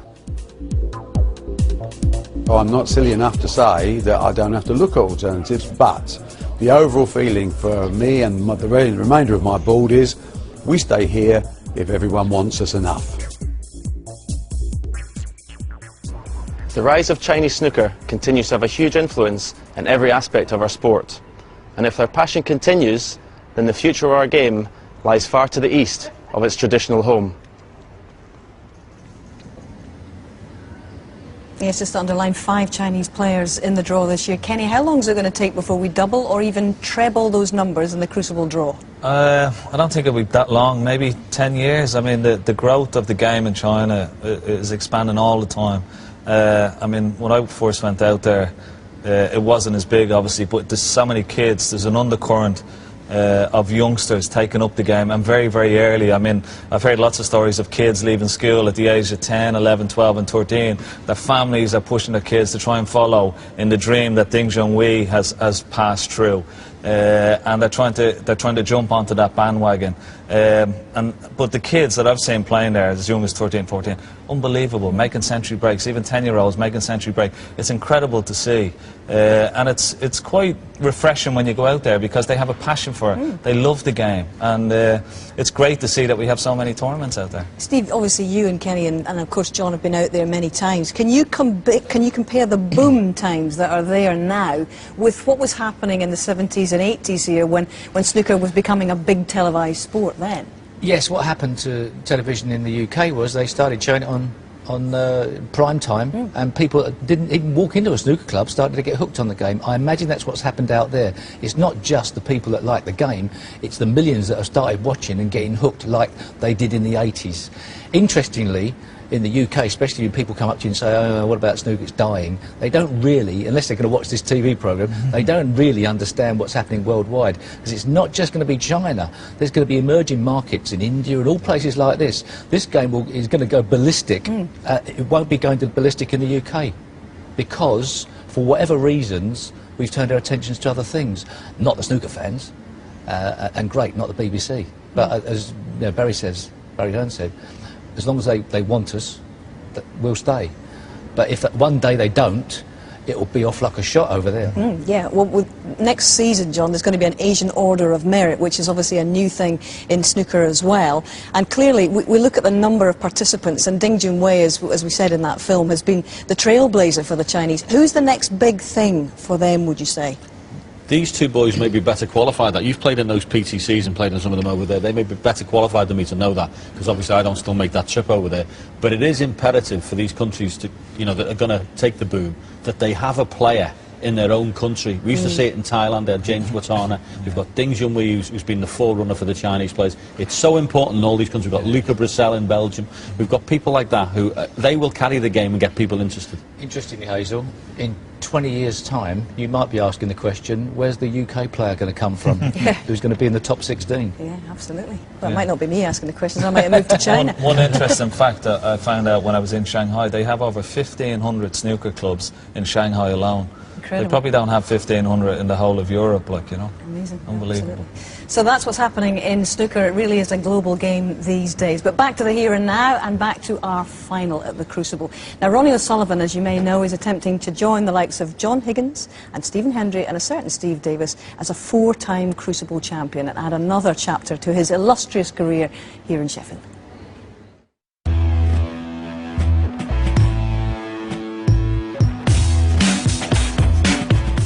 Ronnie O'Sullivan, for me, is the most brilliant snooker player I've ever seen in my life. Ronnie O'Sullivan is the best player I've ever played in my career. Unbelievable what he does. Makes the game look ridiculously easy. If he could apply himself the way that some of the others have, then, well, he'd have broken every single record in the book. He's still underachieved, even though he's won so much in the game. Left, right-handed, doesn't care. Ronnie, fast. When he makes breaks, he's never out of position. Best I've ever seen, by far, but off the tail strings. When he is there, he tries his best and he puts on a good show. Ronnie O'Sullivan, oh my God, what one do you want? I've always respected him as a player and as a man as well. Ronnie's Ronnie. I mean, you never know what you're going to get, same as on the table. Not many people I'd pay to watch, but he'd be one of them. Well, everyone's enjoying what Ronnie and indeed Ali are producing in this second session of the Betfred.com World Championship final. There comes Ali, and off they go. 5 more frames to play this evening, and we will share them in the company of Willie Thorne and John Virgo. Good evening. Good evening, Hazel.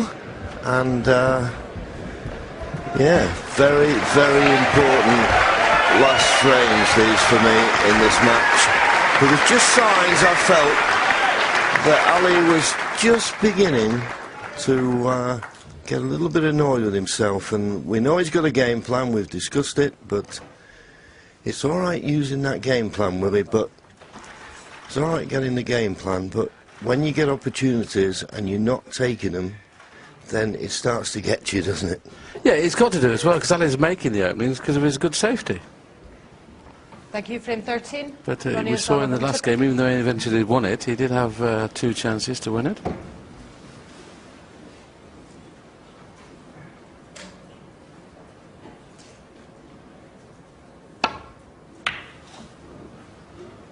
And of course, if he does get to... I mean, you're happy really at this standard to get 1 chance a frame, and you'd be happy with that. Ali's getting more than that this evening.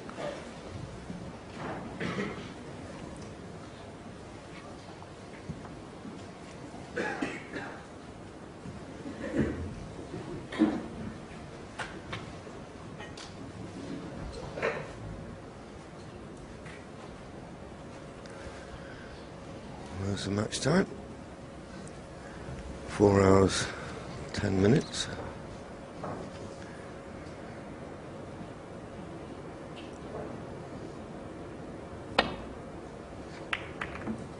Bit thin with that safety.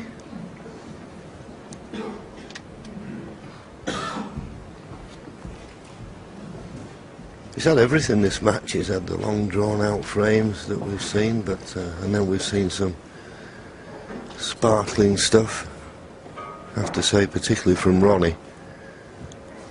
I mean, the 141 and the 92 break he made before it this afternoon, well, that was something else.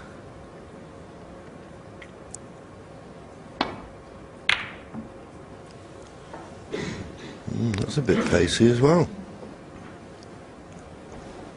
Supposed to be finding the baulk cushion.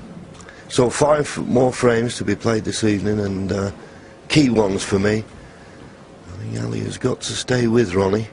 You can't let him, for example, go 4 frames clear into the final day tomorrow. Yes, I would think his aim, John, wouldn't it, these 5 frames? If he wins it 3-2, you know, he's only going to be 1 frame behind going into tomorrow's session. I mean, anything else is a bonus. It's what you can't do is lose this session 3-2 and, like you say, open up that little bit of a gap. Pass on here for Ronnie. He can just swing it and avoid a kiss on the black. Miss the pot, and of course, if you miss the pot by a long way, you don't know where the red you played is going to travel, but it's okay. He's covered it with the green. So that cuts out the straightforward safety.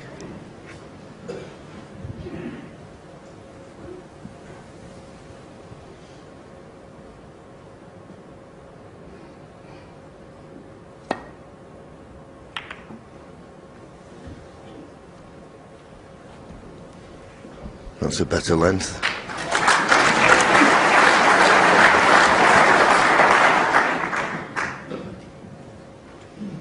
Cover the path to this red.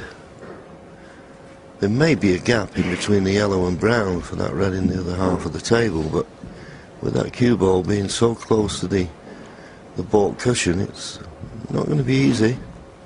Yeah, okay. Shows you that Ronnie can get through to that red, but as I say, you'd have to really be digging down to get that cue ball back to the baulk cushion. And of course he'll be wary of leaving the red to the left corner, and that's why he's just coming off the side cushion and nestling on the red that's near the top cushion. Just got to avoid the other one. Played it well. Although the double kiss will disappoint him slightly, because there is a possible red to the right middle. And this is where, we'll just see what Ali plays here. This is where it takes a little bit of pressure off Ronnie, doesn't it, with the safety, because he knows unless it's something relatively easy, Ali's not going to go for it. Well, you could name the players on one hand who won't take this red on in the middle that is refusing. But his game plan has worked reasonably well so far. Well, it didn't look as though that was going to be the best of the safety shots there, but the flick on the green has helped.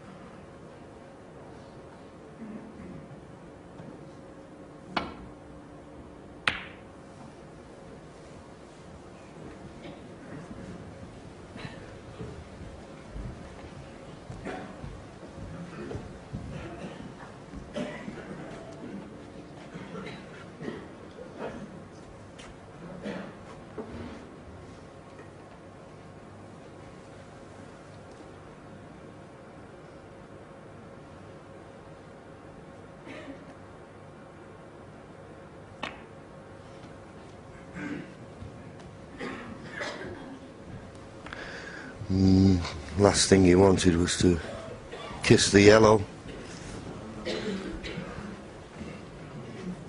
This red to the left middle, it looks easy, but it's quite an acute angle.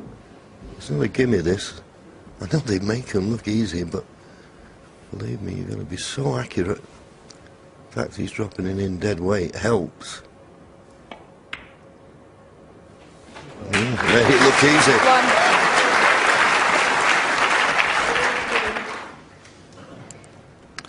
No need to hit the pink here, just hit the reds to the left of the pink. There's 5 reds in a cluster there. If he gets in the middle one of those 5, that'll just push one to the corner.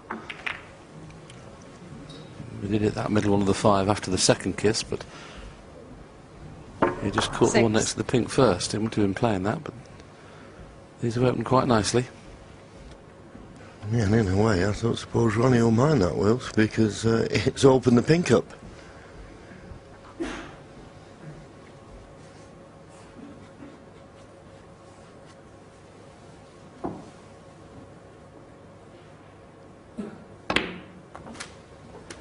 Seven.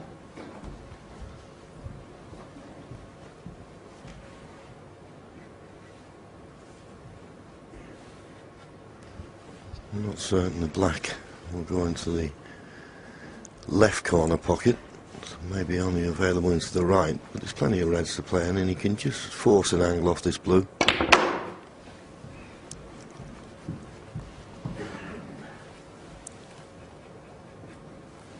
$12.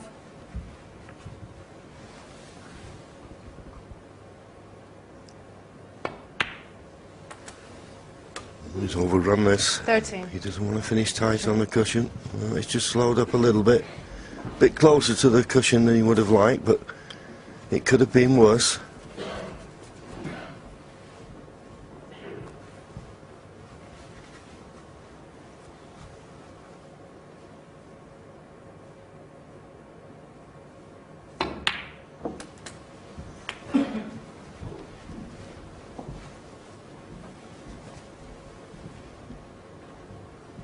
$20. There's that fabulous picture from our Jimmy Jib there, from right up in the crowd. 21. And I don't think Ronnie's got a lot of room for movement down this end. If he just ran through the black, he'd probably snook himself on the red that he wants to get to. So he's looking for an alternative in the middle. Is there a plant there as well? If there's a plant, I don't prefer to get on the plant rather than the one at the outside of the pack. It looks dead set, doesn't it? Looks unmissable. When they're so close together, though, you've got to hit the first red full in the face. And he's played for the plant. But as I say, you cannot hit the first red half ball. It could swing that push the other one away, but if he hits the first red full in the face, this is unmissable. You see, he's hit it on the left-hand side and it's pushed the other one to the right because they were so close together. Yeah, made it a reverse plant, didn't he? Yep. And he just hit it full, as you can see there, hit it half ball.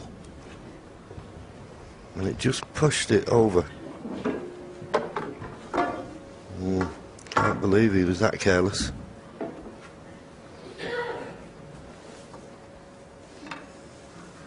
Well, these are the kind of chances that Ali has got to take.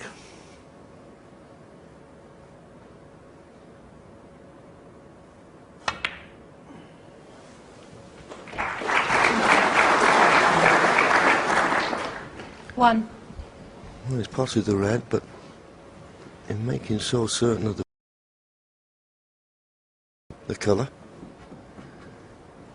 he's going to play the blue. You expect him to pot it, but there's a little bit of pressure on this.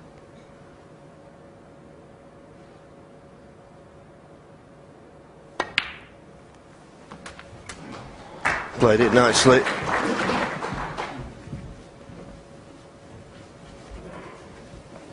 Would love to finish high on the black here, so he can play the cannon into the middle of the three reds just below the black. Because they're the stumbling block at the minute, those three reds behind the black spot. He's got that angle now to play that cannon. He needs to avoid the double kiss though if he plays it.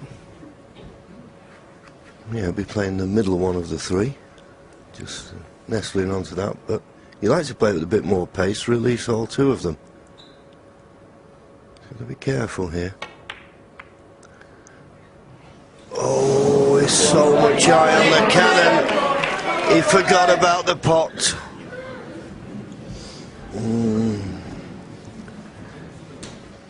Does this make sense, John? I think Ali Carter at the minute is trying not to lose rather than to win, i.e. he's playing everything kind of a little bit negative at the minute. Yeah, negative and a little bit tentative as well, you know, he's trying to be error-free, and you just get the feeling sometimes when you're playing like that, maybe you're just trying a little bit too hard. But that was well, you miss a black off the spot at this level, you're going to be lucky if you get another chance in the frame.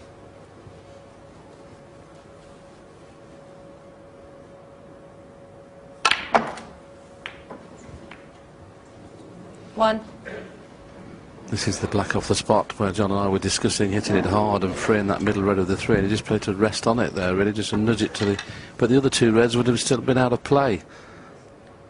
So like I say, he's just trying to get what's on sometimes rather than make something happen. I mean, Ronnie's trying to make things happen all the time. OK, that's not worked right this time. But it could have done. Yeah, he made just... Yeah, there's a bit more freedom of expression in Ronnie's play, and... this red does go to the middle, but it's not straightforward by any means, and it looks as though he's got to go around the back of the black to get position. So a good pot, and needs to do a bit with the cue ball here.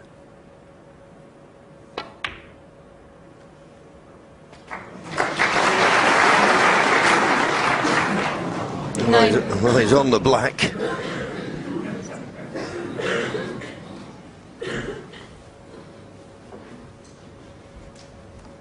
As I say, it was a tricky pot, and under normal circumstances he tried to run around the back of the black, but with those two reds near the top cushion he didn't feel as though that was on. As we can see there, just not touching the black, but just playing the safety shot off the green. So I'll be a little bit disappointed that he didn't make more of that, but he was trying to make things happen.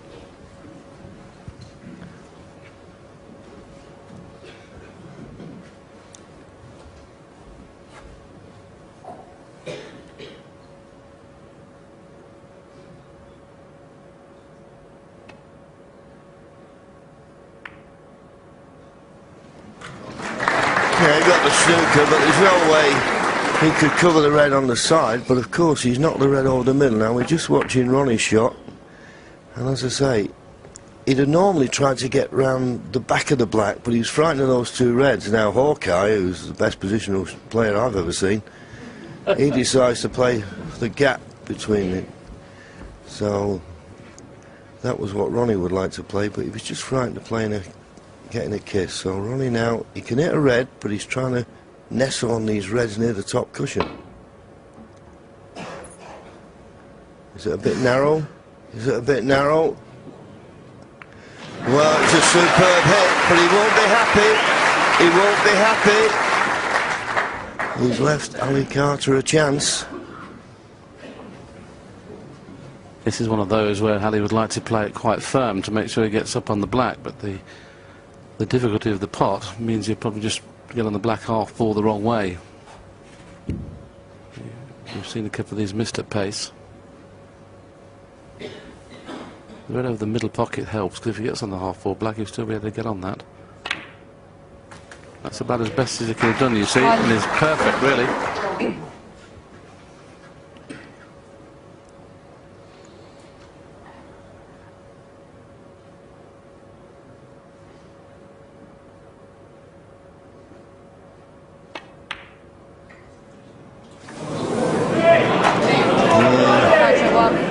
That's 2 blacks in this frame he's missed off the spot.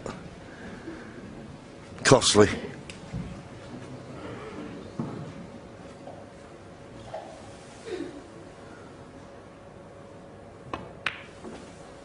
One.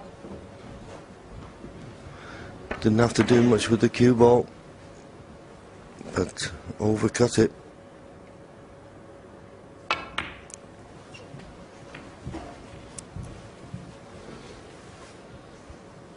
Six. If the angle's on to move the red on the cushion, he'll play to move the red on the cushion, but it wasn't on. 7. He's 36 points in front, the black 43, so we need 1 more red and colour, or 2 to be absolutely certain. Yeah, he's looking 14. at the scoreboard. Red and the black would put him 51 points in front with 51 remaining. 15.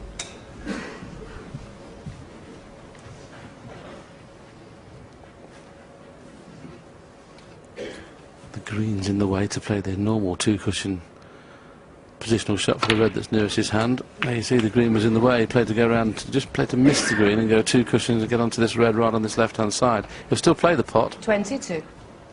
He'll still play the pot. And the bonus is the green's gone in front of the red to put that out of commission. Well, good long pot. And that certainly will be the frame clincher. I think of all the things that have impressed me, and there's been so many things in 30. Ronnie's World Championship campaign, but his long potting has been very consistent this tournament, which you could say hasn't been as consistent in other tournaments. Couldn't agree with you more, John. That's one thing that Ronnie had lost, his long game. He always scored as well as ever, always played safe as well as ever. But he was potting 36. 2 in 10 at one stage during the season. Yeah, and sometimes if your long potting's not happening, then you're just relying on your opponent missing. OSullivan 36 and different. Which Ali Carter did twice. Blacks off the spot. You can't afford to do that at this level. And Ronnie OSullivan now once again goes 3 frames ahead. 8-5. John, what is it like at the end of the first day of this championship in the final here? Because this appears to be almost punch-drunk now from Ali Carter's perspective. It does look like he's starting to run on empty, doesn't it? 2 blacks off the spot he's missed. I think when you're trying as hard as he is, the petrol can work, can go up the tank fairly quickly, and I think that's what's happening. It's worrying. It's 8-5 coming up now. I think he'd like to share the next 4 frames if he can and leave it at that, because it's definitely looking worrying for him. But a pressure on every single shot against OSullivan, isn't there? I think that's the problem, is that every single shot that he plays, whether it be a safety shot or a pot when he's in amongst the balls, that's why you see he's taking so much time. And here's a couple of blacks. Okay, he's concentrating on his next shot here, but these are straight bread and butter shots for him, straightforward shots. I think the pressure that Ronnie is exerting on him, every pot, every safety shot, and even when he's in amongst the balls, pretty simple shots that would normally, that you wouldn't even think twice about, he's concentrating on, and sometimes that will sap your energy as well, because you're concentrating too much instead of just getting on with it, and that's because OSullivan is playing so well. And Steve, how do you regroup in the middle of this second session, though? How difficult is that to do? Well, that's the hardest thing in the game. He can regroup at the end of the session and then start again anew, but he might be too many frames behind for his liking. Ronnie O'Sullivan puts the heat on players in a big way. The type of form he's in at the moment, he's been putting the heat on many players during the tournament. Only Neil Robertson's been close to him so far, and it does look like it's an inevitable trend in this match that gap's going to get wider in frame scores. Well, Carter has been so impressive throughout this entire championship with that amazing comeback against Judd Trump. I'm sure many of you will remember he was 9 frames to 12 down, came back to win it 13-12. So I'm sure if anybody can muster the energy, it's Carter, because he has a bee in his bonnet about trying to win this world title at the second attempt.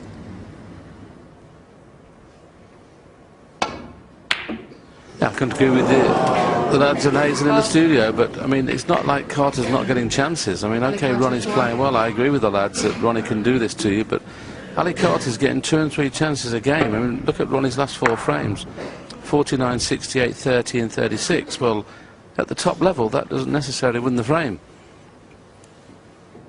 I agree, Ronnie's playing better than Ali, but Ali's still getting the chances. He's just got to start to take them.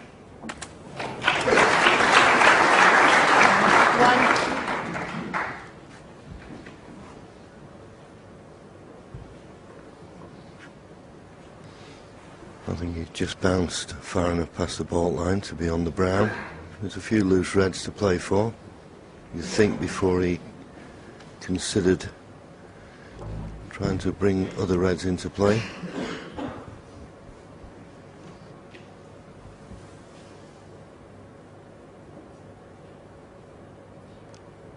I'd ideally like to get on the one below the black, but now that is more like it. That's more like, okay, it's gone unlucky, but I was just going to suggest Ronnie would be playing the brown into the pack and rather than for the loose ones. Unfortunately for Ali, he's played it this time and got on absolutely nothing apart from one in the baulk pocket.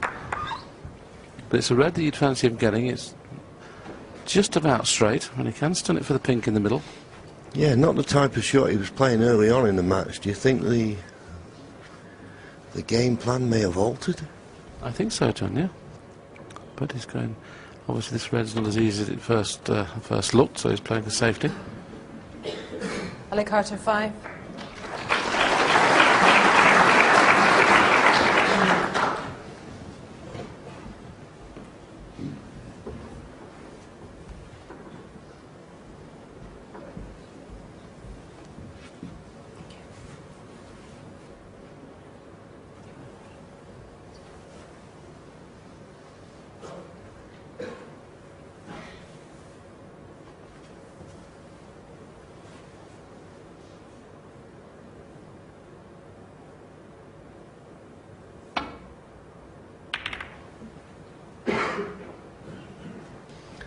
Well, it might be a bit short of pace, but it's still a good hit to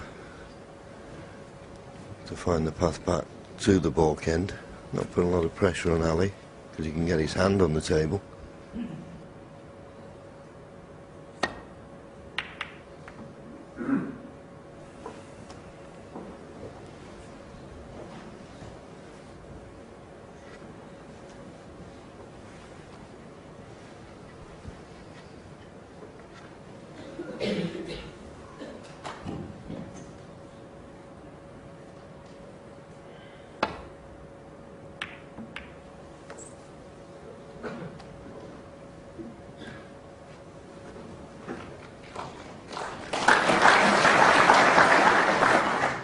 There's the packed Crucible audience watching this game, and probably like we are, John, wondering whether Ali Carter needs to change his game plan at the moment, because it's suddenly starting to look a little bit tricky for Ali at the moment.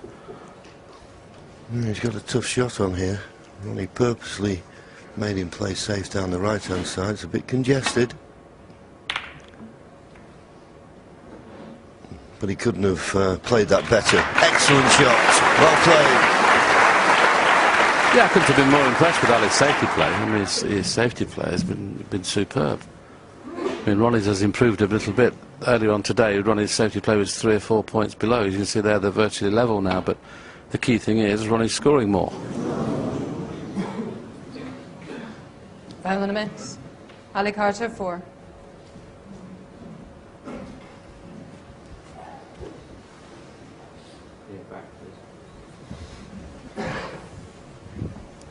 No hesitation, having it put back. Ronnie having to make a very Thin contact on this red. Bit of pressure on if he doesn't hit it this time, because of course when you can hit balls and you don't hit them.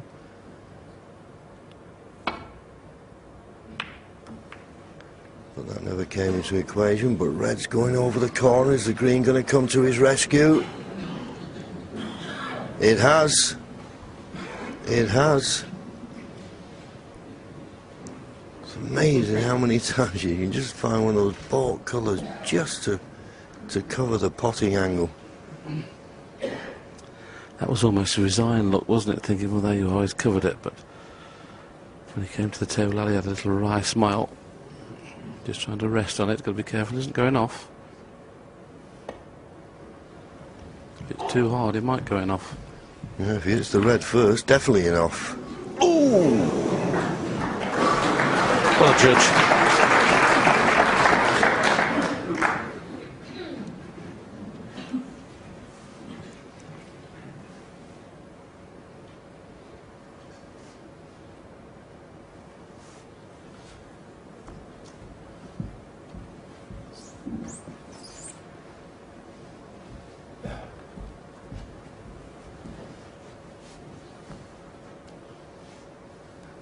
There is a red to the right centre, but just get the feeling at the moment that Ronnie's quite happy playing these tactical exchanges. Oh, they'll be a bit disappointed.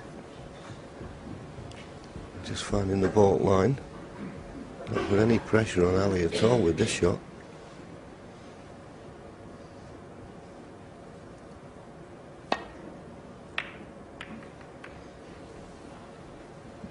And that's the problem. If you don't get a good length, then you expect your opponent to play a better safety shot, but 6 inches short of ideal.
Well, if he runs past the yellow, it'll be good, but just flicked it.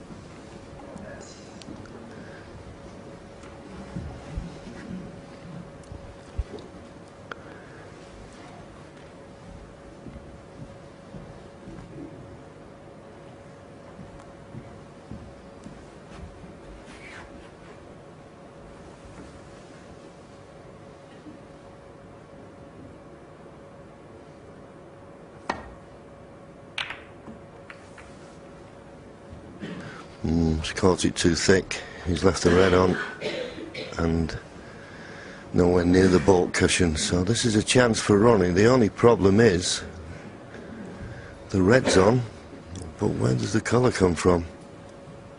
Black's not available. Can't play it plain ball because we run into the red on the top cushion.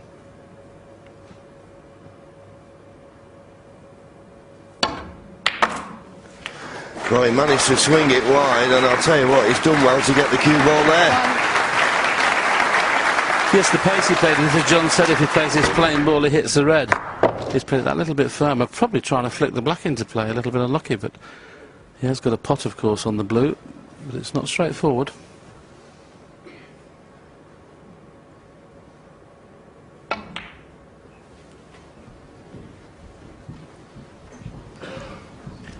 Played that nice, but at the moment, only the blue to play for. He's looking to see whether the pink will pass the green, and he's thinking, well, maybe it'd be a good idea to play for the pink and get the pink back down on its spot. Certainly help for break building. 7. The way he's played that, John, tells us the pink is available. Yeah, he's overscrewed it slightly though, hasn't he?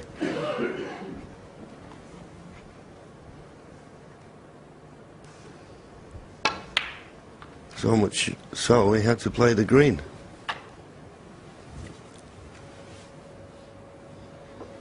Ten. And he's just overrun that one, so sometimes, you know, well, you're getting the cue through so smooth, he just seems to be over hitting everything. I think that's what's happened to Ronnie the last couple of shots. 11.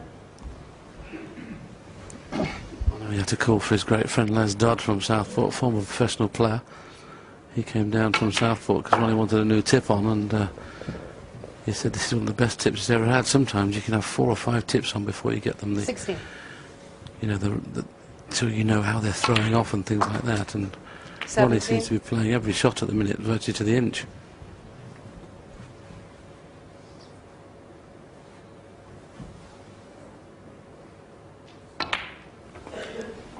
He's running out of reds now, so I think this time he'll play for the blue to smash into 22. those 4 reds that are around the black spot area.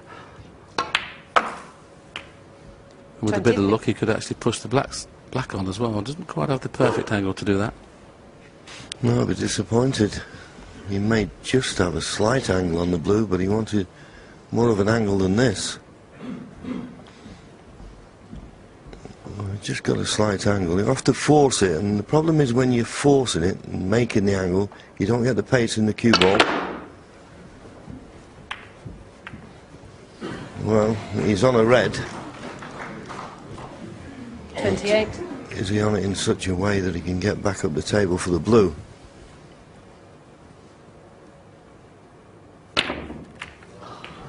Oh, he played the 29. bouncing stun to get up for the blue, and he misjudged it because he caught the other red. Yeah, because he played it with so much pace, then it just reacted and hit the second red, which he didn't expect. He needed to play that a little bit smoother. But then if he'd have played it smoother, he couldn't have got up the table for the blue. So he's opened these reds up here, and he's only got a 16-point lead. He needs to be careful. Yes, needs a good safety, doesn't he?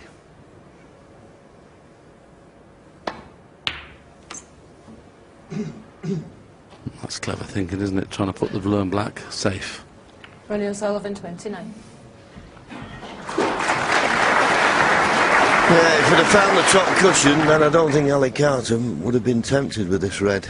He may not be tempted with it now, but well, there's a cut to the left corner.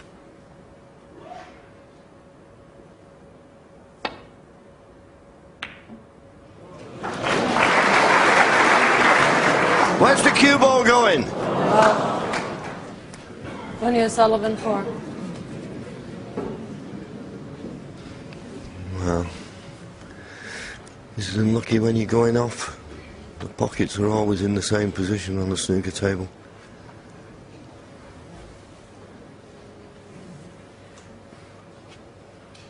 Ronnie just left a slight angle here where he can run back up the table for a baulk colour. Solid pot. He needs to stop this side of the baulk line. Is it going to pull up? Just about. But it's still not obvious. Well, there's a red on the left-hand side of the table. I suppose he can stun behind that if he so wishes.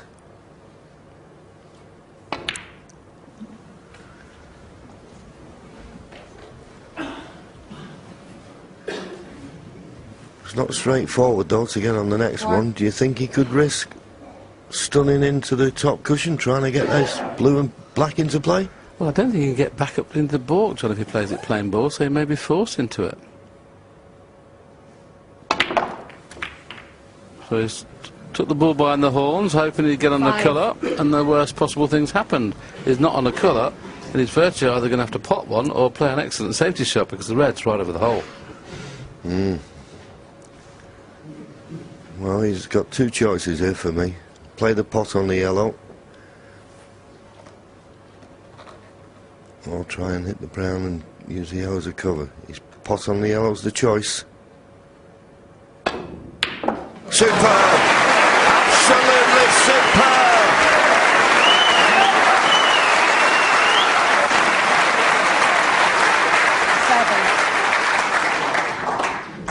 this is so close to the pocket. It's very, very tough as we see this shot on the yellow again.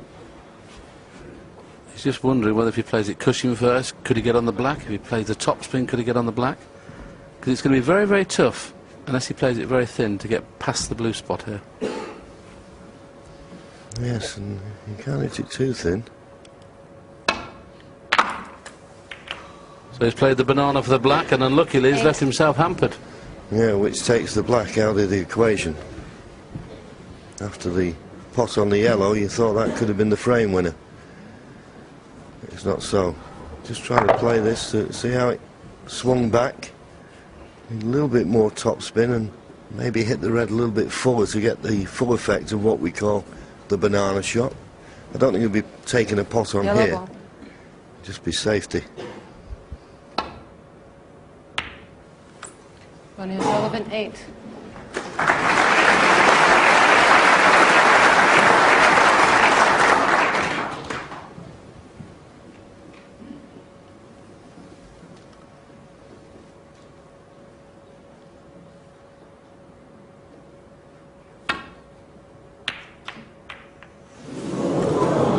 Well, it never rains, but it pours sometimes at Ronnie this game, O'Sullivan, John, 7. and that's now pouring. Yep, it's becoming a downpour. I suppose the only upside, well, there isn't much of an upside, I suppose, but this isn't a tough pot that Ronnie has to take on here, and I feel he has to take it on. I don't think you can risk trying to play safe, and the problem is, if you take the pot on, you could run into the black and those two reds, and if the pot doesn't go in, you've sort of opened up the frame for your opponent, but I don't really see the safety. So I think you've got to fully commit to the pot here. He's giving it a bit of thought. He's got a 35-point lead. Probably the fact that the yellow's safe may be the deciding factor on whether he's going to play the pot, and he's decided to let Ali have a go at it. Well, he didn't fancy the safety and he doesn't fancy the pot, but, well, I wouldn't be surprised if Ali Carter played the pot. Not one little bit. Come round to look at the potting angle. I think because you know you're going to kiss the two reds and the black, play it at a pace where you feel confident. Don't try and play it at a pace to make it a difficult pot. Try and play it at a steady pace.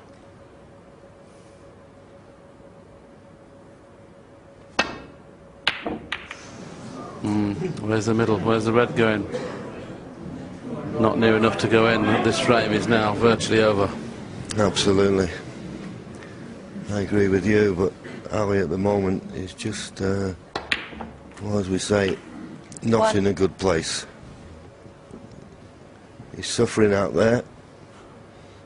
Just a couple of blacks off the spot in the last frame. They hurt you when you know you've missed opportunities like that.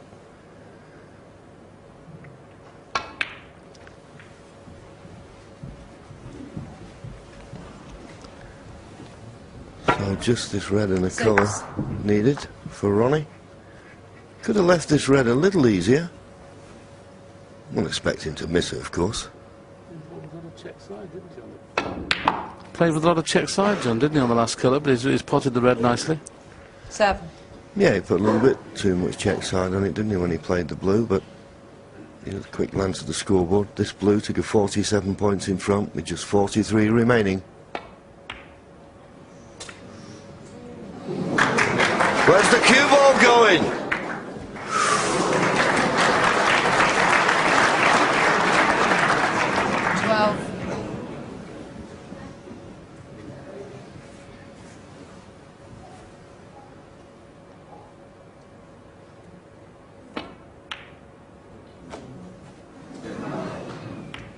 Ronnie O'Sullivan, 12.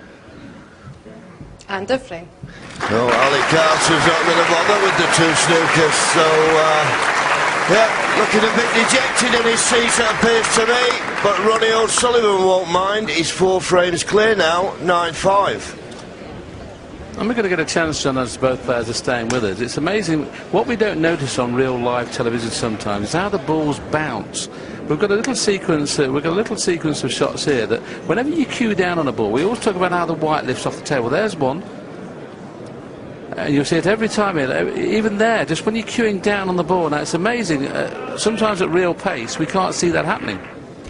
Yeah, and I've always said this, that sometimes when the ball's bouncing, it could just be coming down when it hits the red or the colour, and then all of a sudden we call it a heavy contact, it's a kick. Is it static? It's just that the balls aren't staying on the bed of the table for me. And now we've got a special one with the black and white ball, as it were. Just what happens here, purposely playing to make this happen. You see, look, it's virtually all the way to hitting the blue and still potted the blue. And the blue's bouncing because it hasn't landed on the apex of the blue, hasn't it? Amazing, isn't it? Real good series of shots, that. Settle down now, thank you. It's now becoming very, very worrying times for Ali Carter. There are 3 more frames this evening. Ali's got to stay close. He's got to win 2 of them if he can.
Ran over the corner, not covered.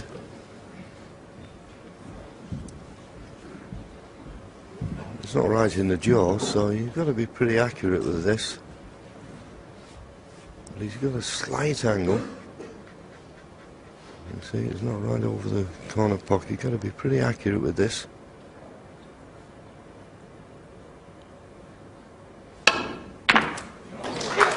Well, he hits it superbly, but just couldn't get enough backspin.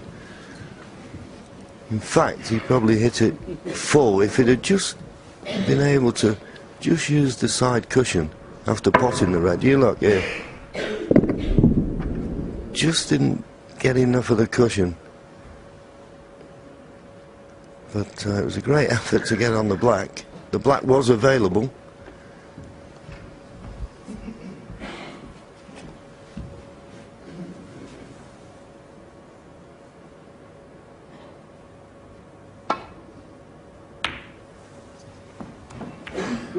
Ronnie OSullivan 1.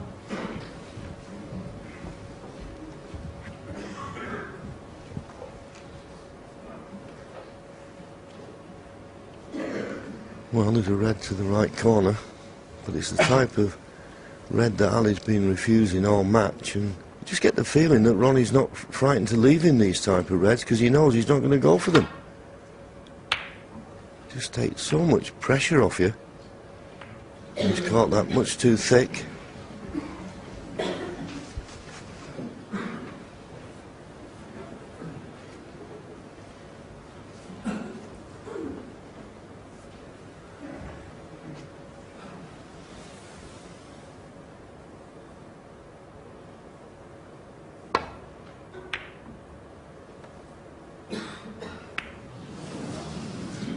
Well, that was a little bit careless. Plenty of room there to make sure he avoided the blue. Now, if Ali can reach this is what he can go for, because it doesn't appear that he can leave anything on. Just put his little extension on and just done it on and off the cushion. It will leave a 3/4 ball black. And at first glance, I'm just looking at the reds. The only one he can leave on is the one he's going for. So this should take the pressure off the pot. I don't think there's any pot now at the moment for Ali that hasn't got a bit of pressure on. Well, he played it nicely. And now, well, he knows he's got to make the most of this chance. He's got to score. This is highest break this evening is in the first frame that he won this evening, a break of 56. That's how much he's been kept off the table and 8. how much he hasn't scored this evening. You always have a bad session sometimes at the Crucible, but if you do have that bad session, try and win as 9. many frames as possible. You can't afford to lose the session 6-2, or in this case 7-2, with it being 9 frames this evening.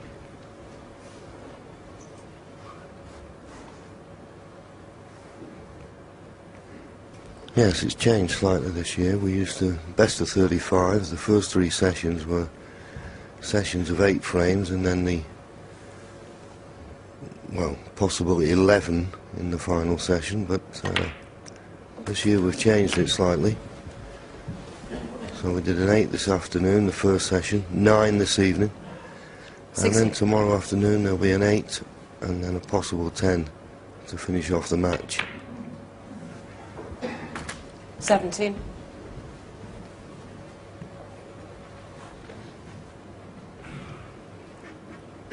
We've got a slight angle on the black, but I'm still not certain where the next red comes from here.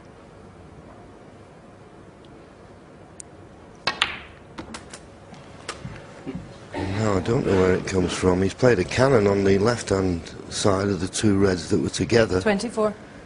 And if he'd have got it, obviously the right-hand one would have been available to the right corner, but nowhere near the cannon.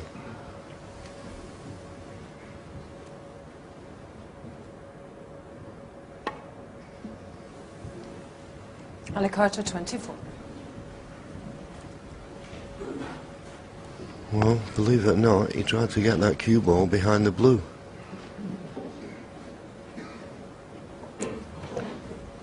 It's not happening out there. He's going through a very bad patch at the moment, he's Ali.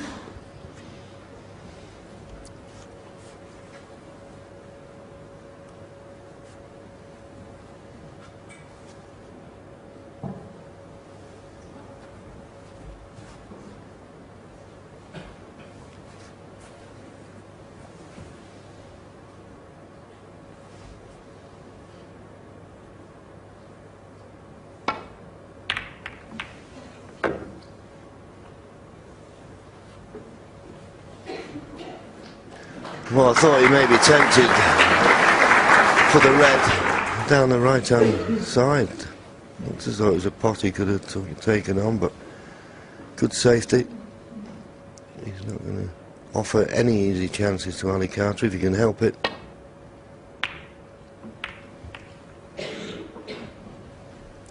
And Ali just can't find that baulk cushion at the moment, not consistently anyway. He's found it all day, hasn't he, apart from the last couple of frames. Although since his head's gone down, he's certainly not playing good safety. And that at the moment is his biggest weapon, good safety. He can't lose that, otherwise the match will slip away very quickly.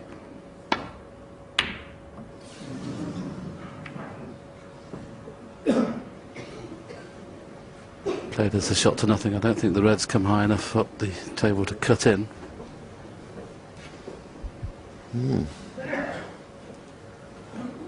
He's having a look to see at the cut. It's a thin one, and the cue ball would be running up and down the table, but I think it does cut. Yeah, it cuts that.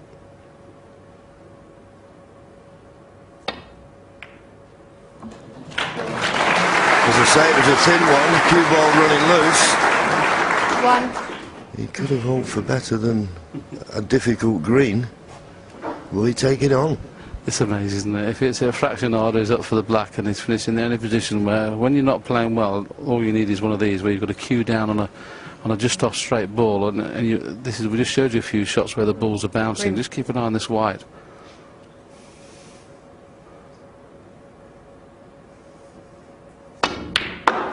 Brilliant shot, well played. Only kept up the tail for quite some time. That was an excellent pot of the green, albeit he hasn't really got as close to the red as he would like, but the key thing was, that'll give him a bit of confidence, he's potted that green.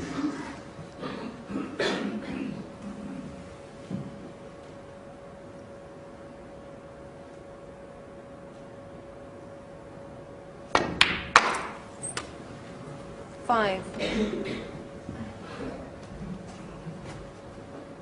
Well, a little bit of aggression in the last two shots. Maybe he's going to try and get the frustration out by just potting a few. It's sometimes nice to let your arm go.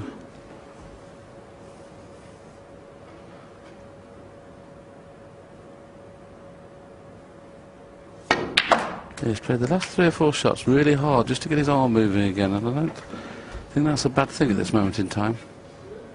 12. A bit of rhythm back.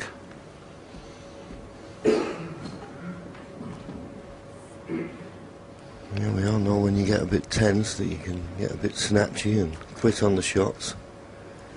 Last few shots smack hard into the back of the pocket.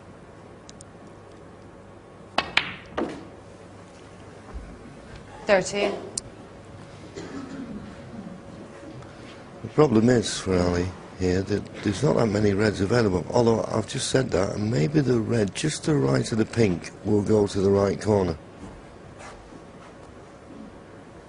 It does, so that makes this positional shot a little bit easier off the yellow.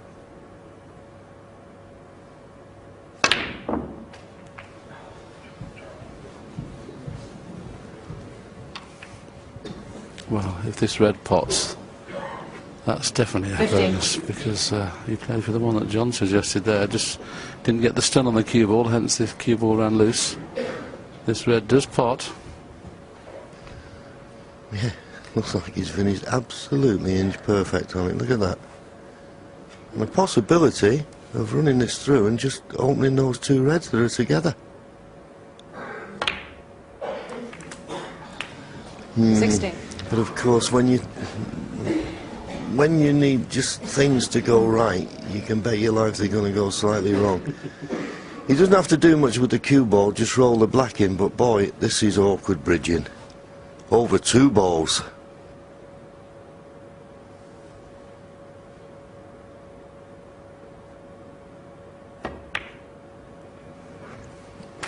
Well played. Now, did he nudge those 2 reds enough to make one of them pot? We'll just watch this again. 23. Yes, no contact on the 2 reds. Luckily he played it slow because it hit the top jaw. Now the first one will pass this other red, so he can just play nicely for the green or brown. Doesn't have to do anything but just play plain ball, maybe with a little bit of left-hand side. I decided to play off 2 cushions, which is the same result. 24. Now, Ali Carter, this is a chance just to get a little foothold in the match again now. Yeah, all he requires is 1 good positional shot. There's enough reds in the open. He's got a 47-point lead. This to make it 50. Just 1 good positional shot. 27.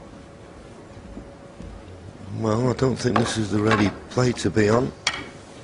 Can he hold for the black?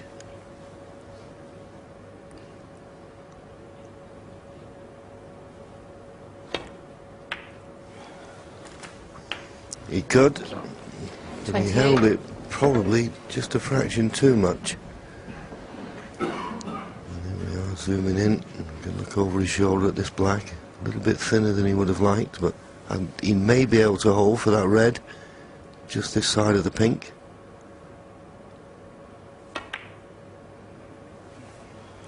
Right in the heart of the pocket, and that red's on.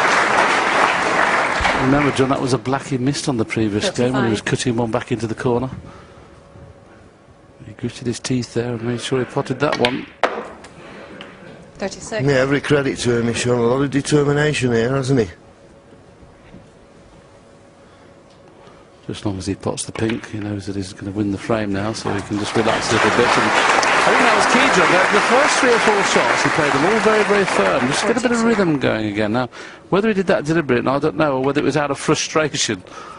43. Interesting to see what the boys think in the studio, but I think sometimes you've got to do that. You know, just shake shake yourself out, you know, just get going again. Must have got very tight in there for a while. I mean, looking at the scoreboard now, it's 9-6, and 50. could Ali have won another 2 frames this evening? The chances are he definitely could.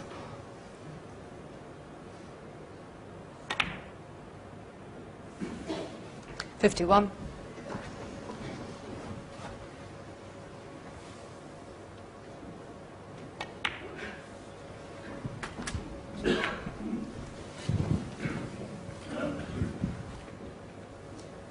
$58. Well, he made a 56 in winning frame 9. This is his highest break since then. 59. And the highest break of the night so far. He made 84 this afternoon.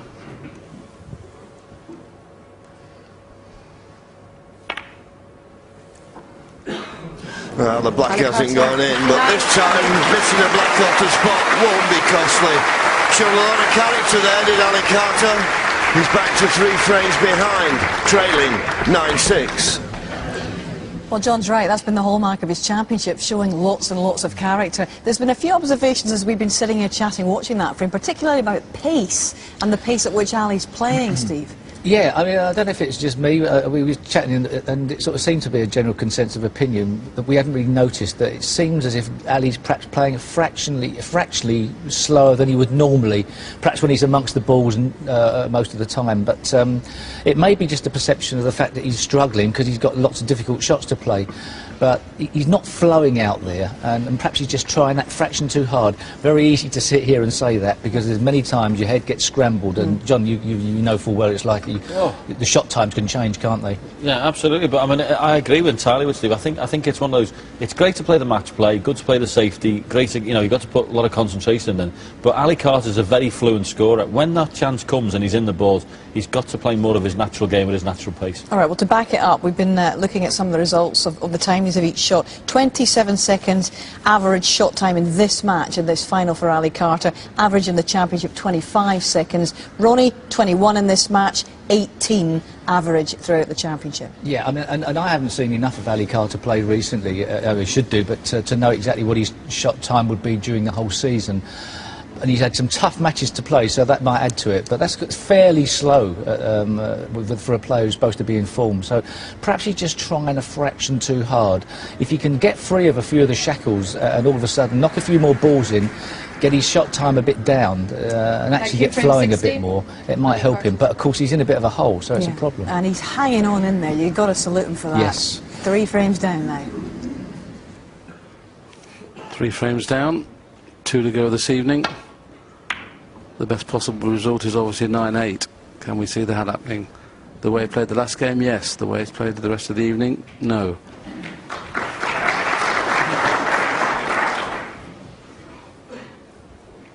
I think he'd be pretty pleased to win at least one of them.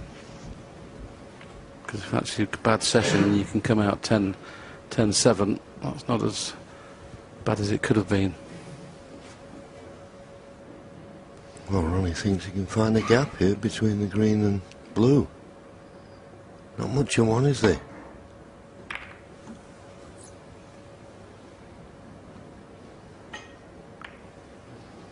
Well, he'll be glad that he could get that gap.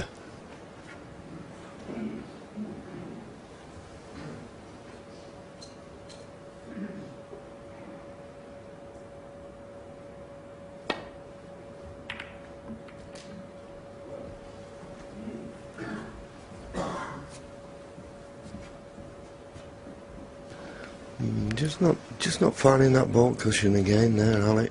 Just makes it that much easier for Ronnie to play a better safety, and there's a nice target behind the green here.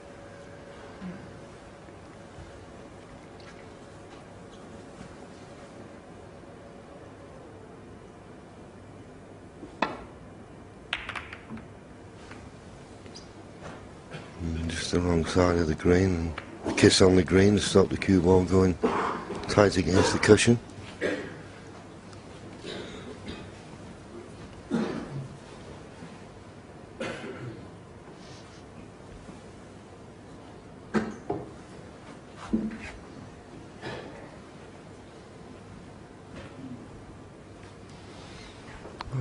look there to see if there's a possibility here. Would you believe it? A 5-ball plant.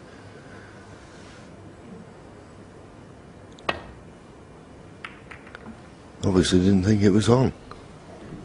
Oh, a little bump on the middle pocket is handy, I'll tell you. But for the bump on the middle pocket, that wouldn't have been a snooker.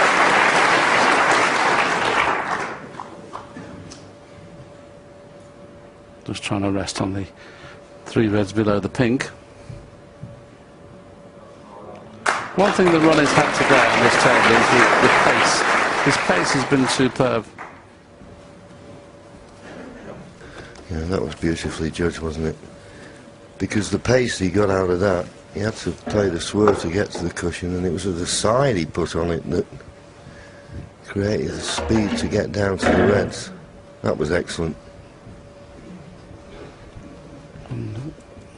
Unless Ali gets the long rest out, this safety shot's not straightforward. We'll just play a little tap into them.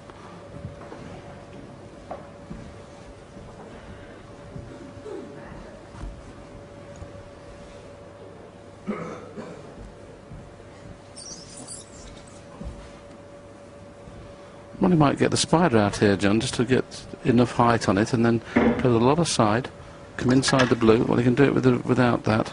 He'll be trying to get in behind the yellow here. Tight on the cushion.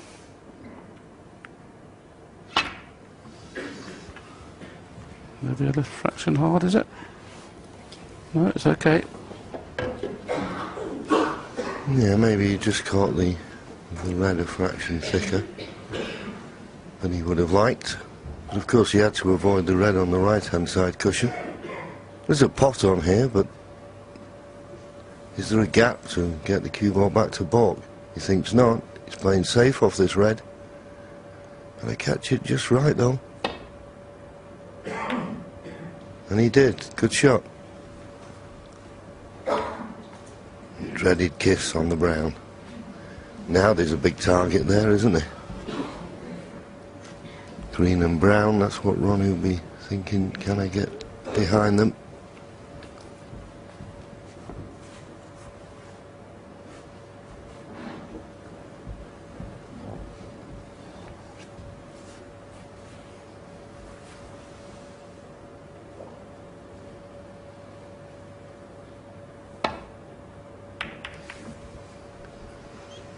Not quite the line, so now he'll be looking for tight against the cushion and not quite achieved that.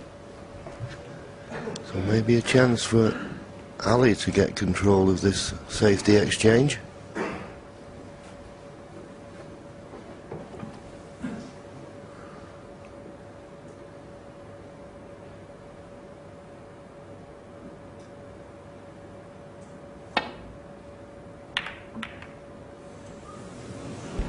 Is it in or is it over?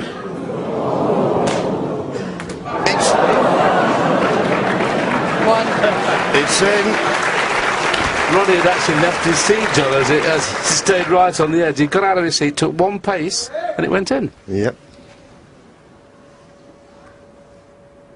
Ali Carter 1. Yeah, it's a bit like when you see at golf when a ball hangs on it. Was there 1, 2, 3? When did he replace it? Is it 5? No, I think it's until the player gets to the table. Oh. So there's a lot more time because obviously the player has to get to the table. If he doesn't drop him before he gets there, I think it has to be replaced. But once he's at the table, it would have to be replaced. The fact that he only just left his seat, it was okay. But he's misjudged this escape. Is there a plan to go into the corner?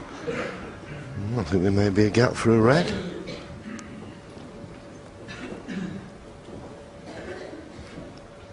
Well, we'll show you in a second. Oh, is there a gap there? I think there is, John. Well spotted. You haven't lost the commentator's eye. 1. We say it's all about fractions. It's all. This has all come about seconds, really, isn't it? When that red stayed there in the jaws. but just dropped. If it hadn't have done, of course, this could have been Ronnie at the table now.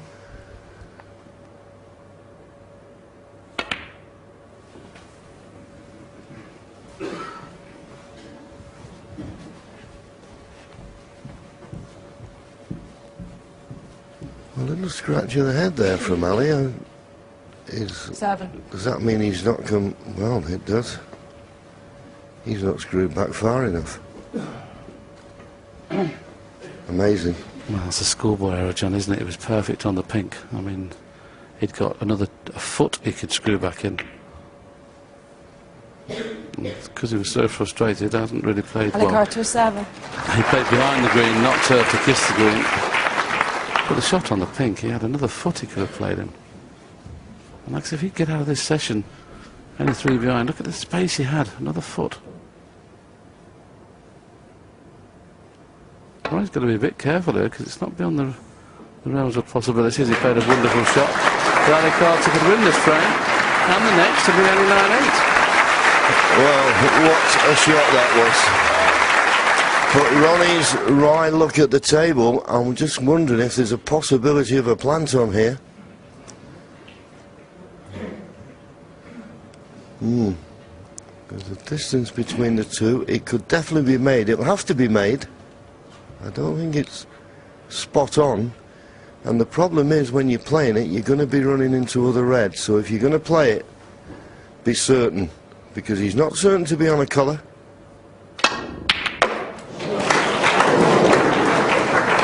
Well, I say not certain to be on the colour. Is he on the black? Does the black go?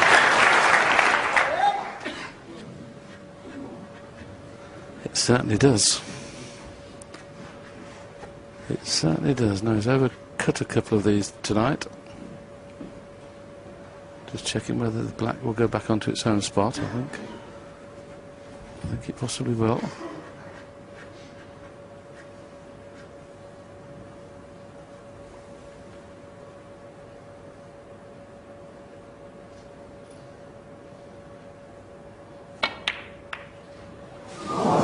That was a key shot, wasn't it? That was the shot that could have made all the difference, and we were looking at a possibility of getting out of this session 9-8 even. And he'd have forgot all about this session being a bad one. Now he has to hope that Ronnie doesn't win the frame at this visit. 1. Just wide, wasn't it? It was one of them, a little less pace. It may just have gone in, but he can't afford to miss blacks off the spot. He's missed too many of those this evening. I think the black spot isn't available. Black will go on the pink spot. 8. Ali just has to sit there and suffer.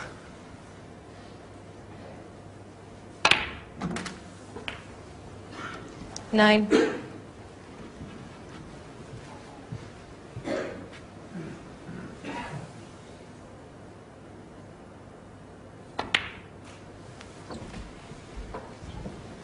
I mean, at this level you can't gift anyone chances, but the way Ronnie OSullivan's been queuing, then it's 16. a recipe for losing the frame, no doubt.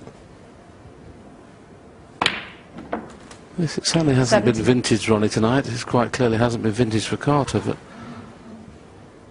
Ronnie has got a chance now to open up a lead of a possible 5 frames.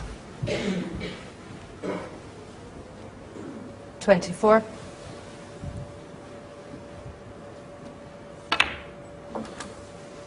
25. And you can consider this has been probably Ronnie's worst session, certainly of this match. He hasn't played well this evening, but he's got a chance of winning at 6-3. One more frame to go after this, of course.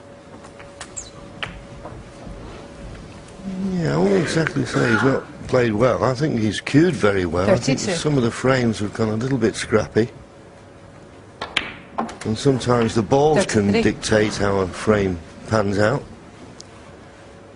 But yeah, I mean, obviously when your opponent's missing blacks off the spots, it certainly helps, doesn't it? Well, we can think of 4 blacks that Ali's missed at 40. least, which could equate to 4 frames.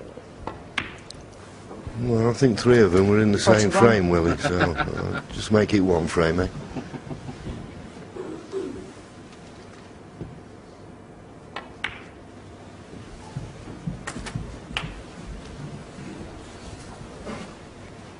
puts the frame beyond 48. doubt so quickly, doesn't he? He's already at 48 in just over 2.5 minutes. All that kicked. You heard him sigh 49. there. It took all the pace out of the cue ball. Luckily, it's come high enough on the black to make the black, you know, hardly missable. Yep. Doesn't have to do a lot with the black. Just got to be careful, make certain he pots it. He'll pot the black and go 43 points in front, 67 remaining, so he's still looking for 2 more reds. One with a colour.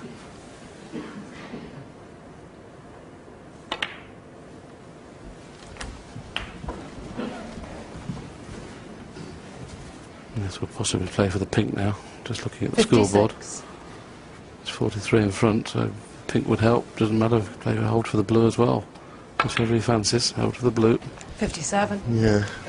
So after the blue, he's still going to need a red and a colour.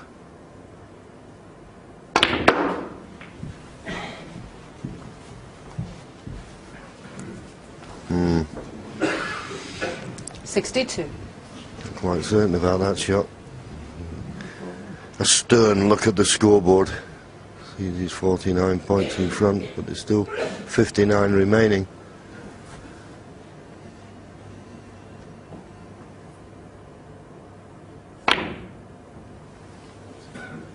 Ronnie O'Sullivan, 62. Yeah, he'd be a little bit disappointed. I think he was trying to do a little bit too much with that blue, to be honest with you. I think he could have rolled it in and maybe, alright, not left the red as easy as he wanted, but trying to stun it and find that angle. Okay, if he just runs past the red, would have been saying what a great shot it was, but maybe there was an easier solution to the problem.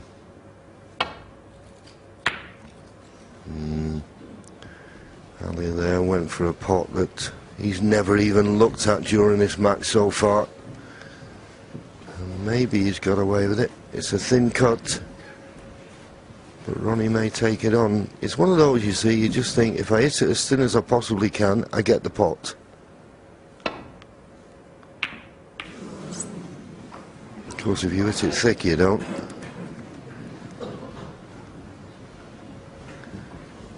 Carter comes to the table, checking the scoreboard. He's got plenty of points to play with. 49 points behind, 59 remaining. But if he clears up from here, this will go down as one of the great crucible clearances, this will. Because the balls are not nicely placed at all. 1. Yes, we've already seen one of those today, haven't we? The break of 92 O'Sullivan made. 7th frame of the afternoon session was out of this world.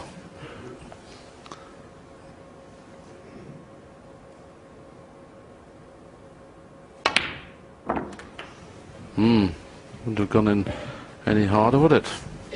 This is a nice angle now to get into the black. Look how wide that could have, well, was. 6. Just must finish high in this black, can't afford to finish low.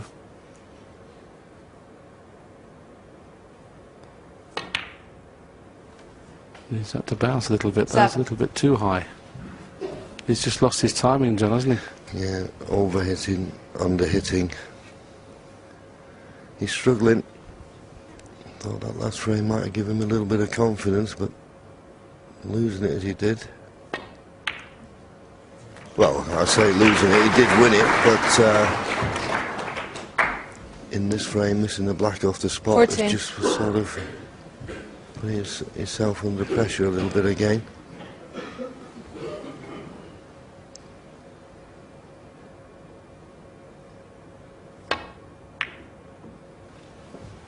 It was almost impossible to envisage anybody trying to win that frame, but he's with a good safety. Goes to his seat, 35 points behind, still 43 remaining.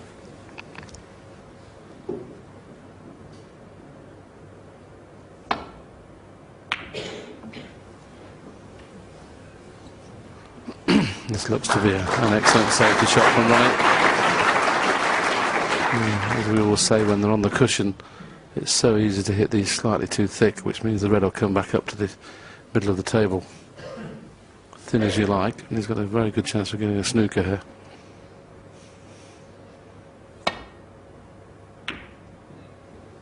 brought the red up. Luckily not near a pocket though. Oh, he's surely not gone beyond the brown, has he? It'd been a bit of a fluke, wouldn't it? Yeah, Ronnie can't get to the red on the left-hand side of the table, so having to play safe off this one.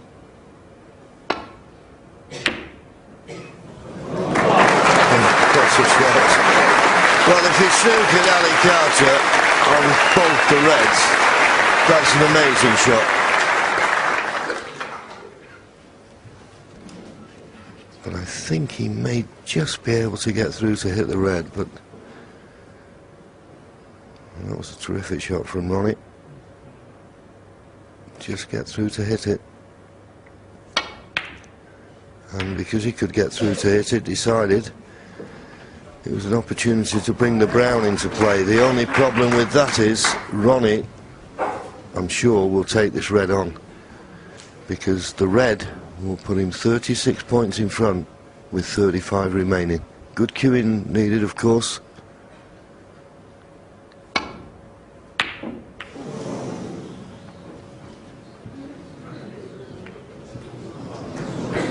Well, how about that when you don't need a bit of luck? Has he snookered Ali on both reds? I think he may have done. Boy, it's a cruel game, this, isn't it? Oh, absolutely. I mean, that red was going right over the corner, wasn't it, until it kissed the brown.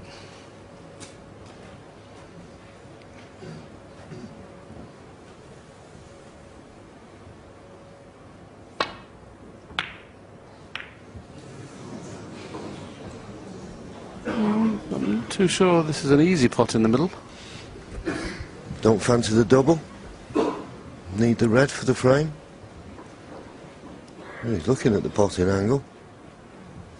It's a thin one to me. I'd fancy the double.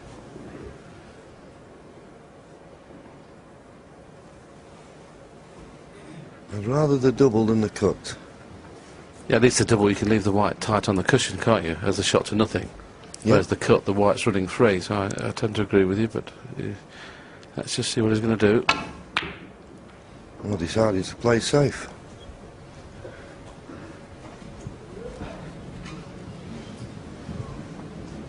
And even if Ali knocks in this very difficult red, there's the green on the baulk cushion, the blues now on the side cushion.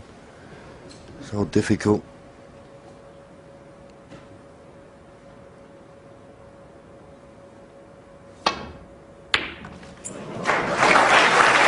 But he's given himself a chance with an excellent pot. He's on the pink. That's one of the hardest balls he's potted all night, and he's refused a dozen of those into the opposite pockets, you know, when the reds are about. His back was against the wall there, and he couldn't have played it better. And this red is no gimme along the top cushion. There you see 7. it, 28 behind, 35 remaining. Any colour off this red will do. And I don't blame him for refusing that, because that was tricky. Ali Carter 7. But has he covered the potting angle? Can Ronnie get past it? I mean, if he can't pot it, he can certainly. It's quite easy to come off the top cushion. Michaela having a good look.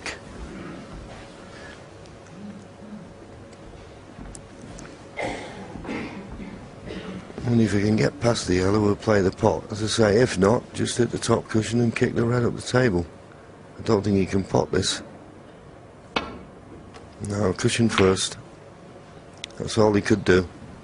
Doesn't want to bring the green into play, though. Ooh, he has slightly. That's not what he wanted. Yes, that makes the blue the only difficult ball now, doesn't it? Because green to brown is no problem now. So good safety shot, and Ali's still got a foothold in this frame.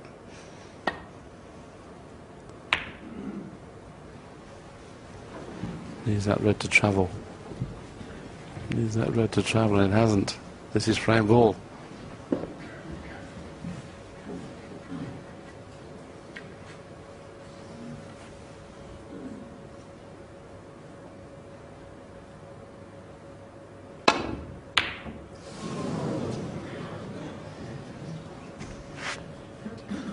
was the first sign of nervousness there. Ronnie kind of cued across that, decelerated as it were. Played to hit it obviously a lot thicker than that.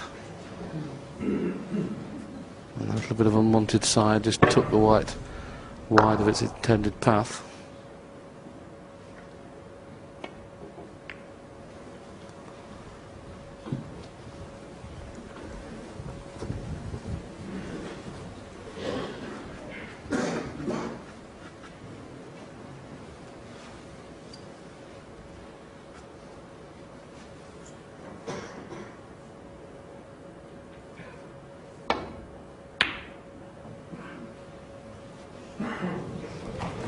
This could be a towing safety, and not only is it a towing safety, it's a snooker to boot. And rapturous applause from this packed audience here at the Crucible. And Ali with the age-old problem. It's not hitting this red. Can he get it safe?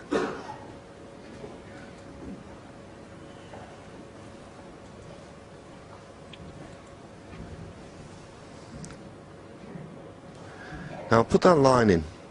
As you can see, it's running through the brown, so he's going to have to swerve to try and get to that point below the middle pocket. If he can't, boy, this is a difficult snooker. Well, he's trying to come twice across. He doesn't think he can swerve to get to the point that I'm alluding to, so not certain to hit this. Not certain to hit this. And it's not that easy a shot for Ronnie, so I'm certain he'll have it replaced. So now 32 behind, 35 remaining. If he doesn't hit it this time, he'll need a snooker.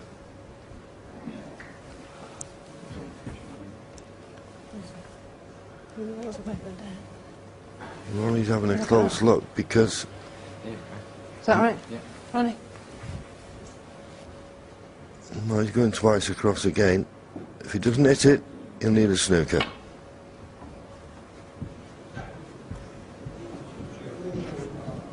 Oh, unlucky. Foul. Unlucky. Ronnie O'Sullivan 4.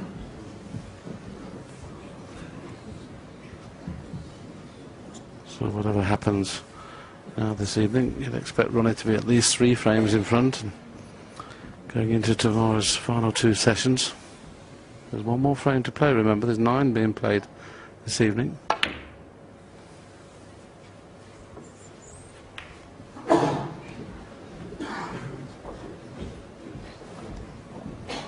There's a chance if he plays the correct way to, he could just get him behind the brown off the left-hand side cushion.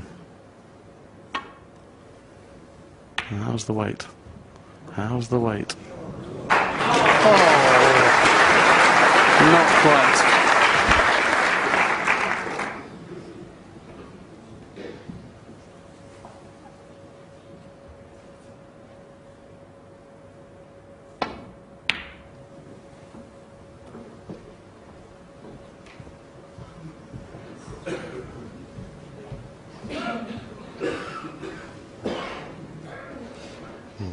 Ali, I think, can just get through to clip this red, but he can't play the same shot he played before, unless he swerves it a lot. Well, he's tried it, but that was difficult because he had to swerve to make that angle. Ronnie having a look at the potting angle on the red. He knows if he pots it, Ali will concede.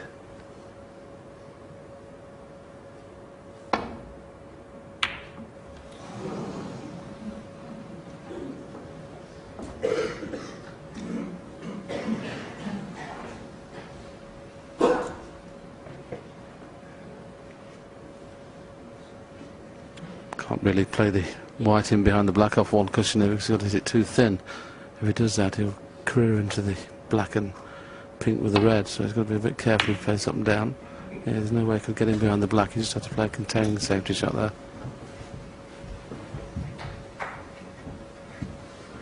Ronnie won't be playing the easy safety shot, which is red onto yellow, because he didn't want to bring that yellow into play.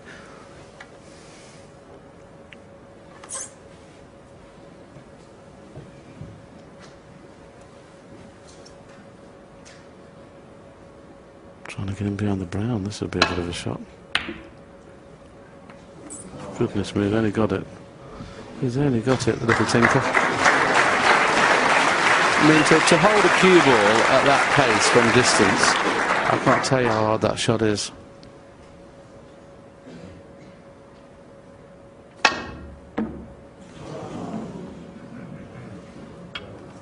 Ali Carter decides that's enough, so O'Sullivan had a nice break of 62 with the catalyst to go further clear. He now goes 4 in front at 10-6. Well, earlier in that frame, Carter had his chances, of course, and he missed that black earlier on, Stephen. Now, I would ask one of you to demonstrate, but there were no takers. What was the degree of difficulty in this shot? Well, obviously, when you're cutting back a black like that, it's probably easy to pot the ball if all you've got to do is pot the ball. But the cue ball would have gone down the table, he wouldn't have been on the red. So in trying to keep position, that made the pot how much more difficult? Twice as hard? It's hard to say, but that's the difficult bit about demonstrating. That shot was into a blind pocket, which we all agreed was very difficult to demonstrate. And it did make it really difficult to do. I mean, just having to put the screw on the ball just to hold it there made it so much harder. And under the circumstances, he knew if he gets it, it's a brilliant chance for him, but if he misses it, there's a very good chance he'll lose the frame. Even if it wasn't into a blind pocket, it'd be still difficult to demonstrate. Right, okay. I'm going to make you do this tomorrow. The reason is if you play a plain ball shot, it's sometimes easier to not put any accidental side on. The moment you start digging down on the ball, sometimes it becomes more difficult. You put a bit of side on and you miss the pot, and all for trying to get the position. Well, it's academic now, obviously, Ronnie with that 4-frame advantage. But the guys were saying that they maybe detected 1 or 2 nerves from Ronnie. Did you detect them too, Ken? Just a few. Probably pots, but it is getting late into the night. But this frame is massive regards to Ali Carter. I feel he must win this because 5 frames of a lead to give Ronnie O'Sullivan going into the final 2 sessions is huge. Last one of the evening, last one of the day. Yes, I think Ken Doherty there hit the nail on the head. This is a big, big frame for Ali Carter. If he's going to take any positives out of this evening's play, to go 5 behind, it will really hurt. And that's the worst possible start. Poor safety.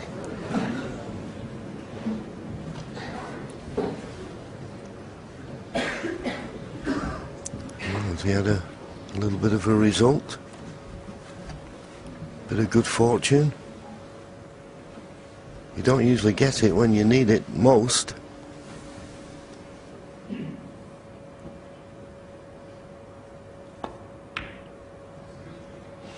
Well, he did. Ronnie didn't think he could hit enough of that red and tried to bend it with a tracer left-hand side and just bent it too much. He didn't think he could hit enough of it. Hit too much. Oh, can he get round the back of the back? Plain ball here. What he could have done. So why did he not just play for the black? I don't want to get a chance to show you that again, John. What do you think? I mean, it looks like the angle of this cue. He could have just played with just a little bit of right-hand side and just played around the back of the black. Yep. But missed a trick there for me. As we say, it's always easier from the commentary box. We don't miss many shots up here, but at the moment, the game isn't looking simple to Ali. It's looking decidedly difficult. We've all been there.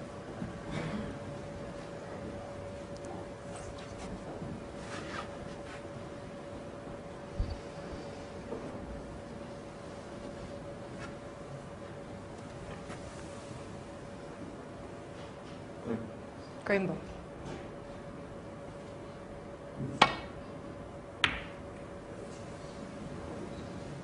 Ali Carter 1.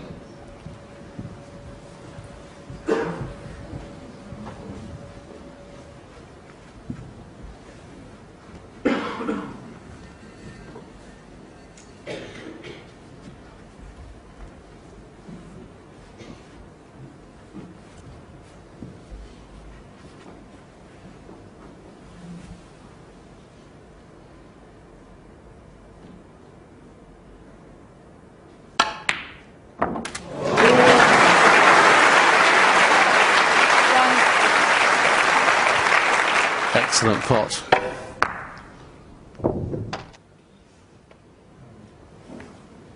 Ronnie O'Sullivan 1. Purposely covering the right-hand side cushion up to try and make it a little bit more difficult. But Ali can just rest on the red that's nearest the pocket.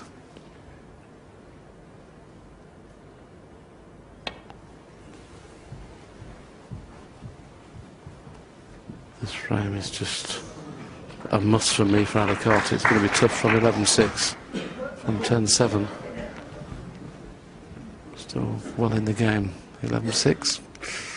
Hard to see him winning from there. Yes, 18, of course, is the target. To be champion of the world.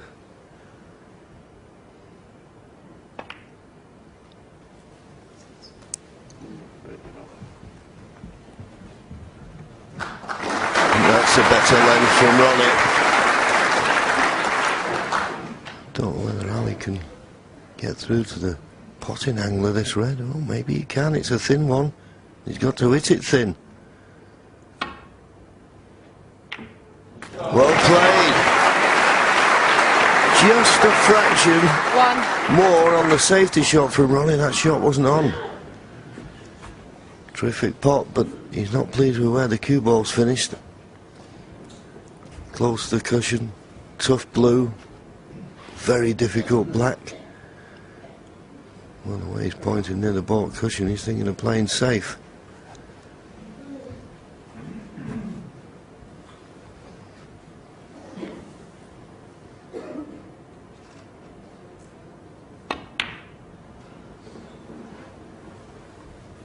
He doesn't want this green to go in the middle. No.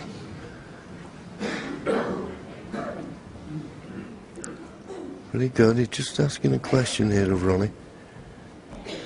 He's got to hit this safety shot a bit thicker than he would have liked, really, because he can't hit it thin, the chance of kissing the green, so he's got to hit it thick so he can get around the back of the black.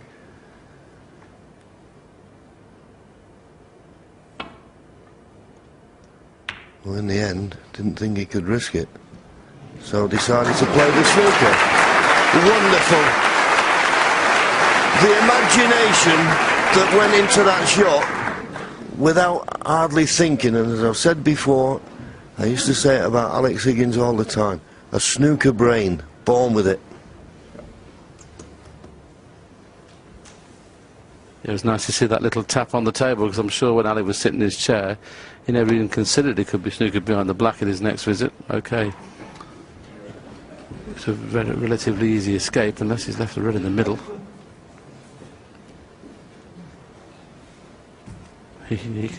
As he came to the chair, head shaking there, he thought, how on earth has he played that so well? But it's played a decent containing shot. You can't, I don't think, get behind a killer from here.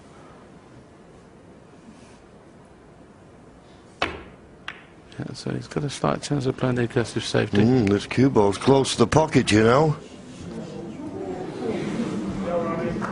Oh. Somebody in the audience said, good shot, Ronnie, and Ali had a little glare out of the corner of his eye. I can remember you doing that, John, all the time. Yeah, I could glare. You could do a head shake.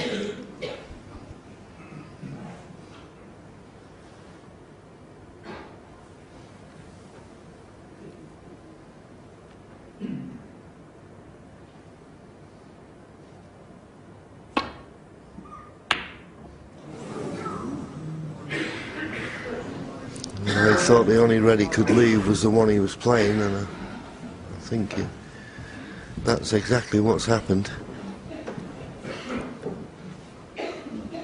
Don't blame Ali for going for that, because he thought, if it goes in, I'm bound to be on the green.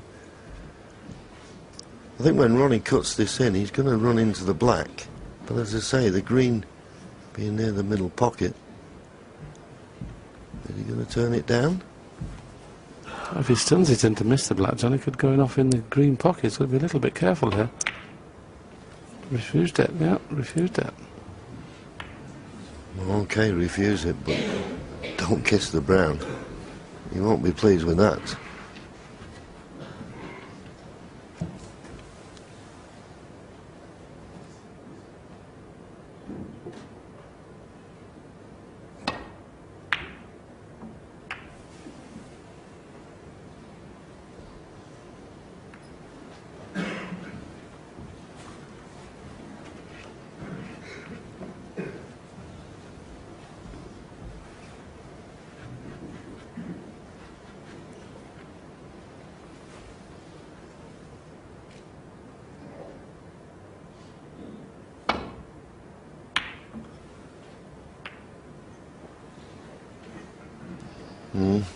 Chance here for Ali Carter.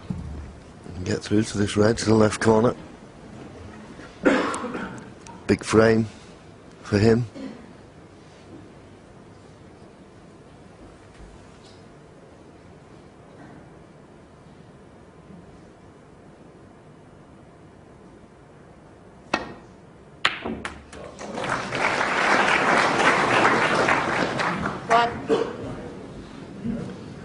Is he on the green?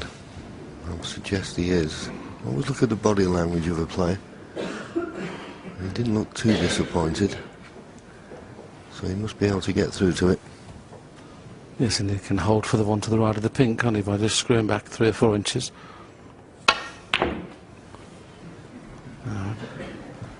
Needs to get onto the pink with an angle to open these reds up.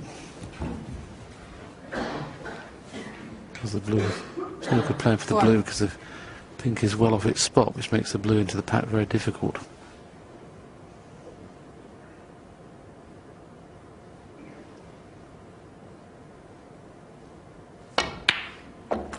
Blue's play for the blue, which cuts the cannon out. Where does he find his next red from? Yes, when the pink is touching the reds, you just run into the pink. The pink being separated as it is acting as a little bit of a blocker.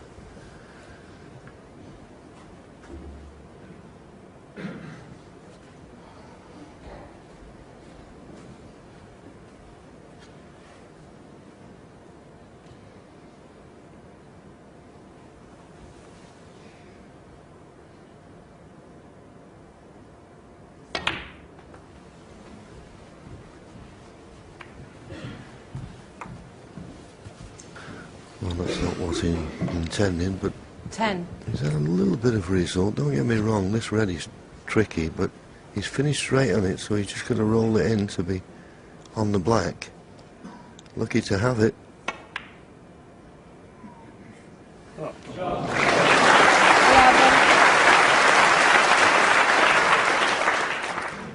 a good shot that was. Just rolling it in plain ball means he'll just drift by the red that's on the cushion. As long as it's not straight, this will be okay. Looks straight enough, doesn't it? 18. Looks straight enough to me. I think this is one of those, John, where you can run through and catch the jaws and come out for the black. I think screwing back with side is going to make this pot very difficult. But it's just actually off straight, so you can screw back.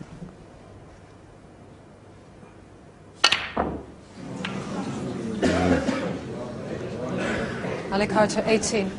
Might have been in the Willie Thorne Snooker Centre, Leicester, but not here at the Crucible Theatre, Sheffield. And having the red come back and kiss off the black, he's a little bit fortunate that cue ball has finished so close to the cushion, because if Ronnie's straight, can't see how he can get on a colour. Well, that was the problem. Couldn't do a lot with the cue ball. So if he can, well, I was thinking if he could see enough of the yellow, but it's just bringing the sliding off the black. Ronnie O'Sullivan, 1. Played that a little bit casually, in all honesty.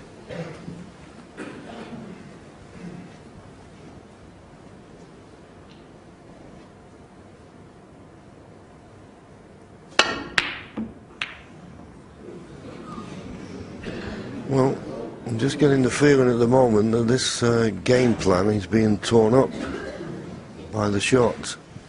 I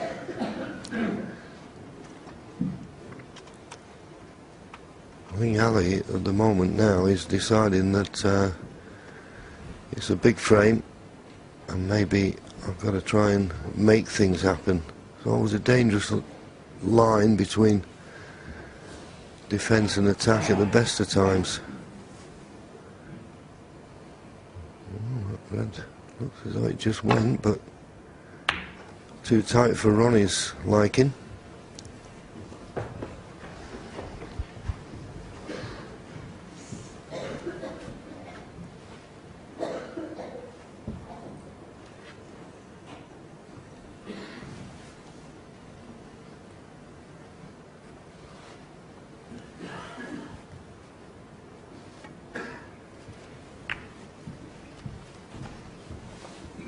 Touching ball. Here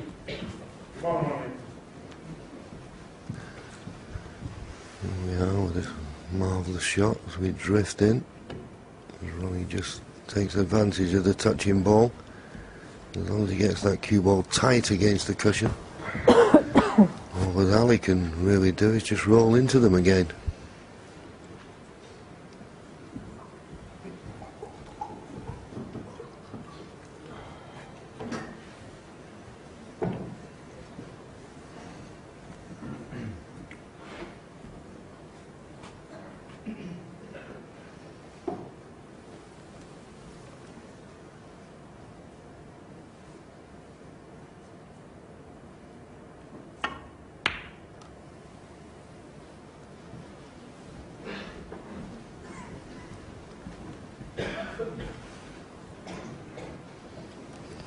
When we had a look at this red previous, it looked as though it went past the brown.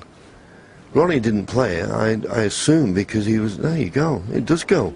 And I think he didn't play it last time because he was tight against the cushion and didn't fancy getting position, but he'll take it on now, surely.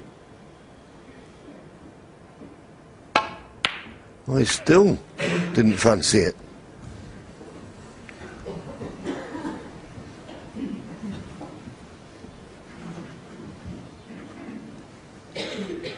And if the red hand to stop near the blue, Ali Carter could play this with a little bit of confidence, but can't play it where the red's finished, next to the blue.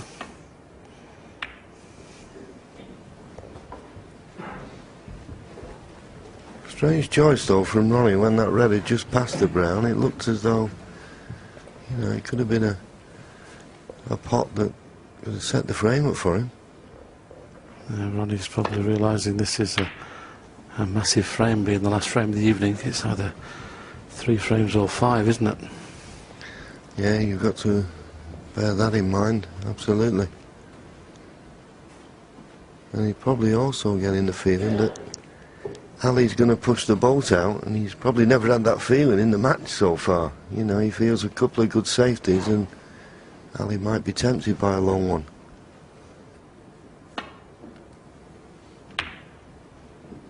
Use that red to speed up.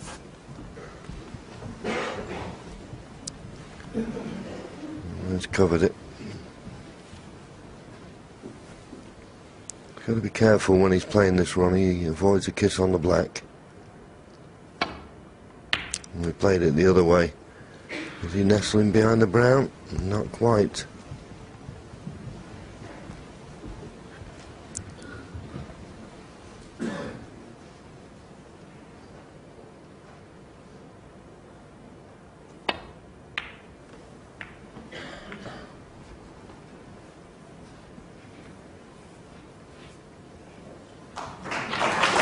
Yeah, good shot.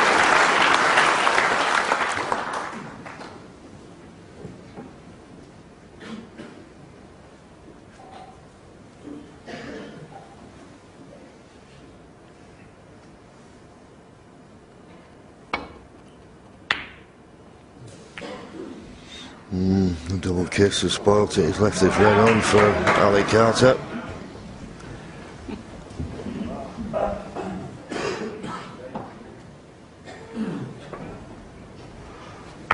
Ronnie's so disappointed to have just got that little thin kiss there.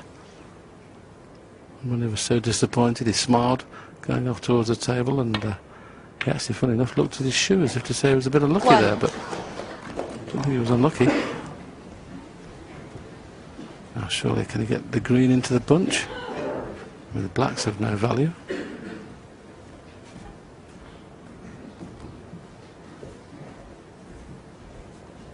Yellow into the bunches is a big target as well.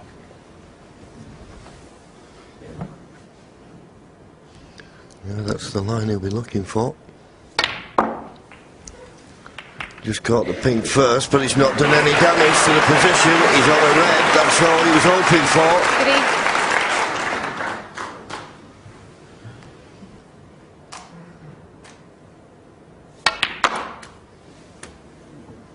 4.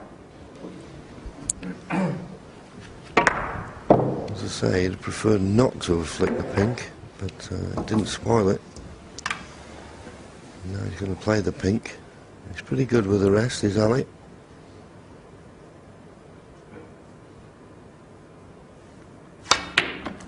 Now, where does the pink go?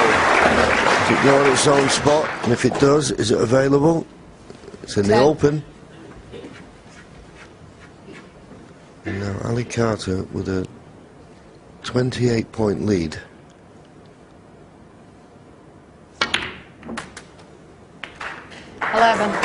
Well, he's not one to the side cushion. After the colour, he's going to need 3 of these remaining reds. 2 of them are easy. Yeah, I just wondered, John, whether he's put that red on the pink spot, which means the pink will go onto the black spot.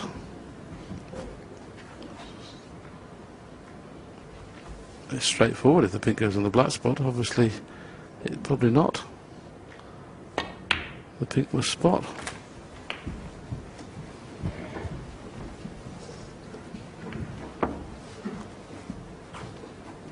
And if he was sure the pink wouldn't go on its own spot, he just stuns the pink in for that red. Oh, and it does, and because it does, it's now tied up. 17. And it's also tied up the red as well, so it's not straightforward anymore.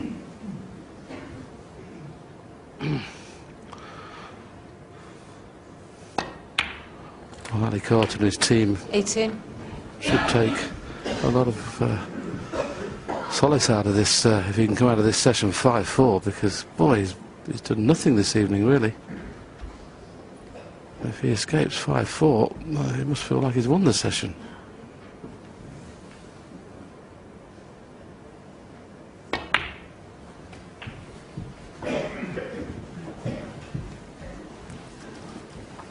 Made break of 56 in frame 9 and 23. 59 in frame 15, and they're the only 2 breaks over 50 he's had.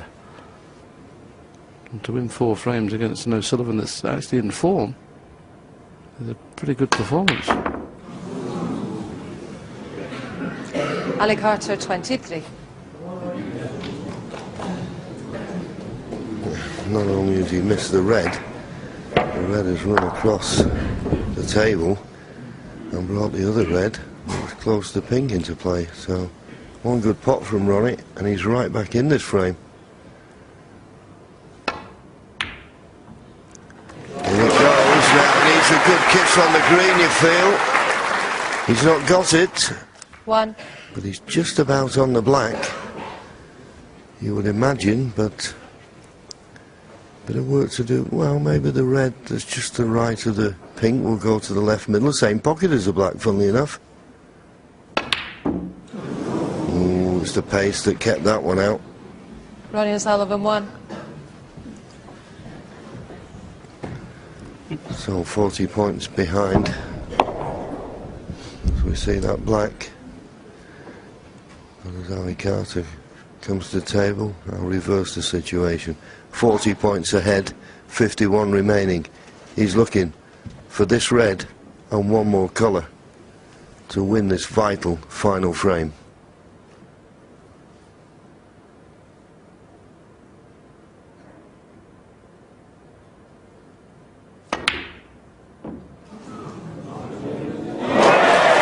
Well, what a fluke. What a fluke that is. And it's a frame winner, I feel. That now puts him 48 points in front with 43 remaining.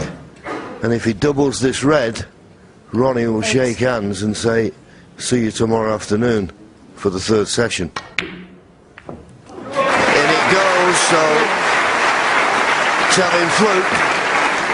But he needs a bit of luck at the moment. He's had a rough night, but as you say, Willie, to only lose it by the odd frame, as he's not played his best. Hang on, we're waiting. This blue's in. This blue's in. No, it's not. Anyway, they'll shake hands. I would think Ronnie will be a little bit disappointed to have lost that frame. Ali Carter is taking whatever he can get at the moment. He'll go into the third session tomorrow afternoon. 3 frames behind, but it could have been worse. 10-7, OSullivan. Carter still in this. Ronnie will sleep on that 3-frame cushion overnight, and I wonder how comfortably he'll sleep knowing this man has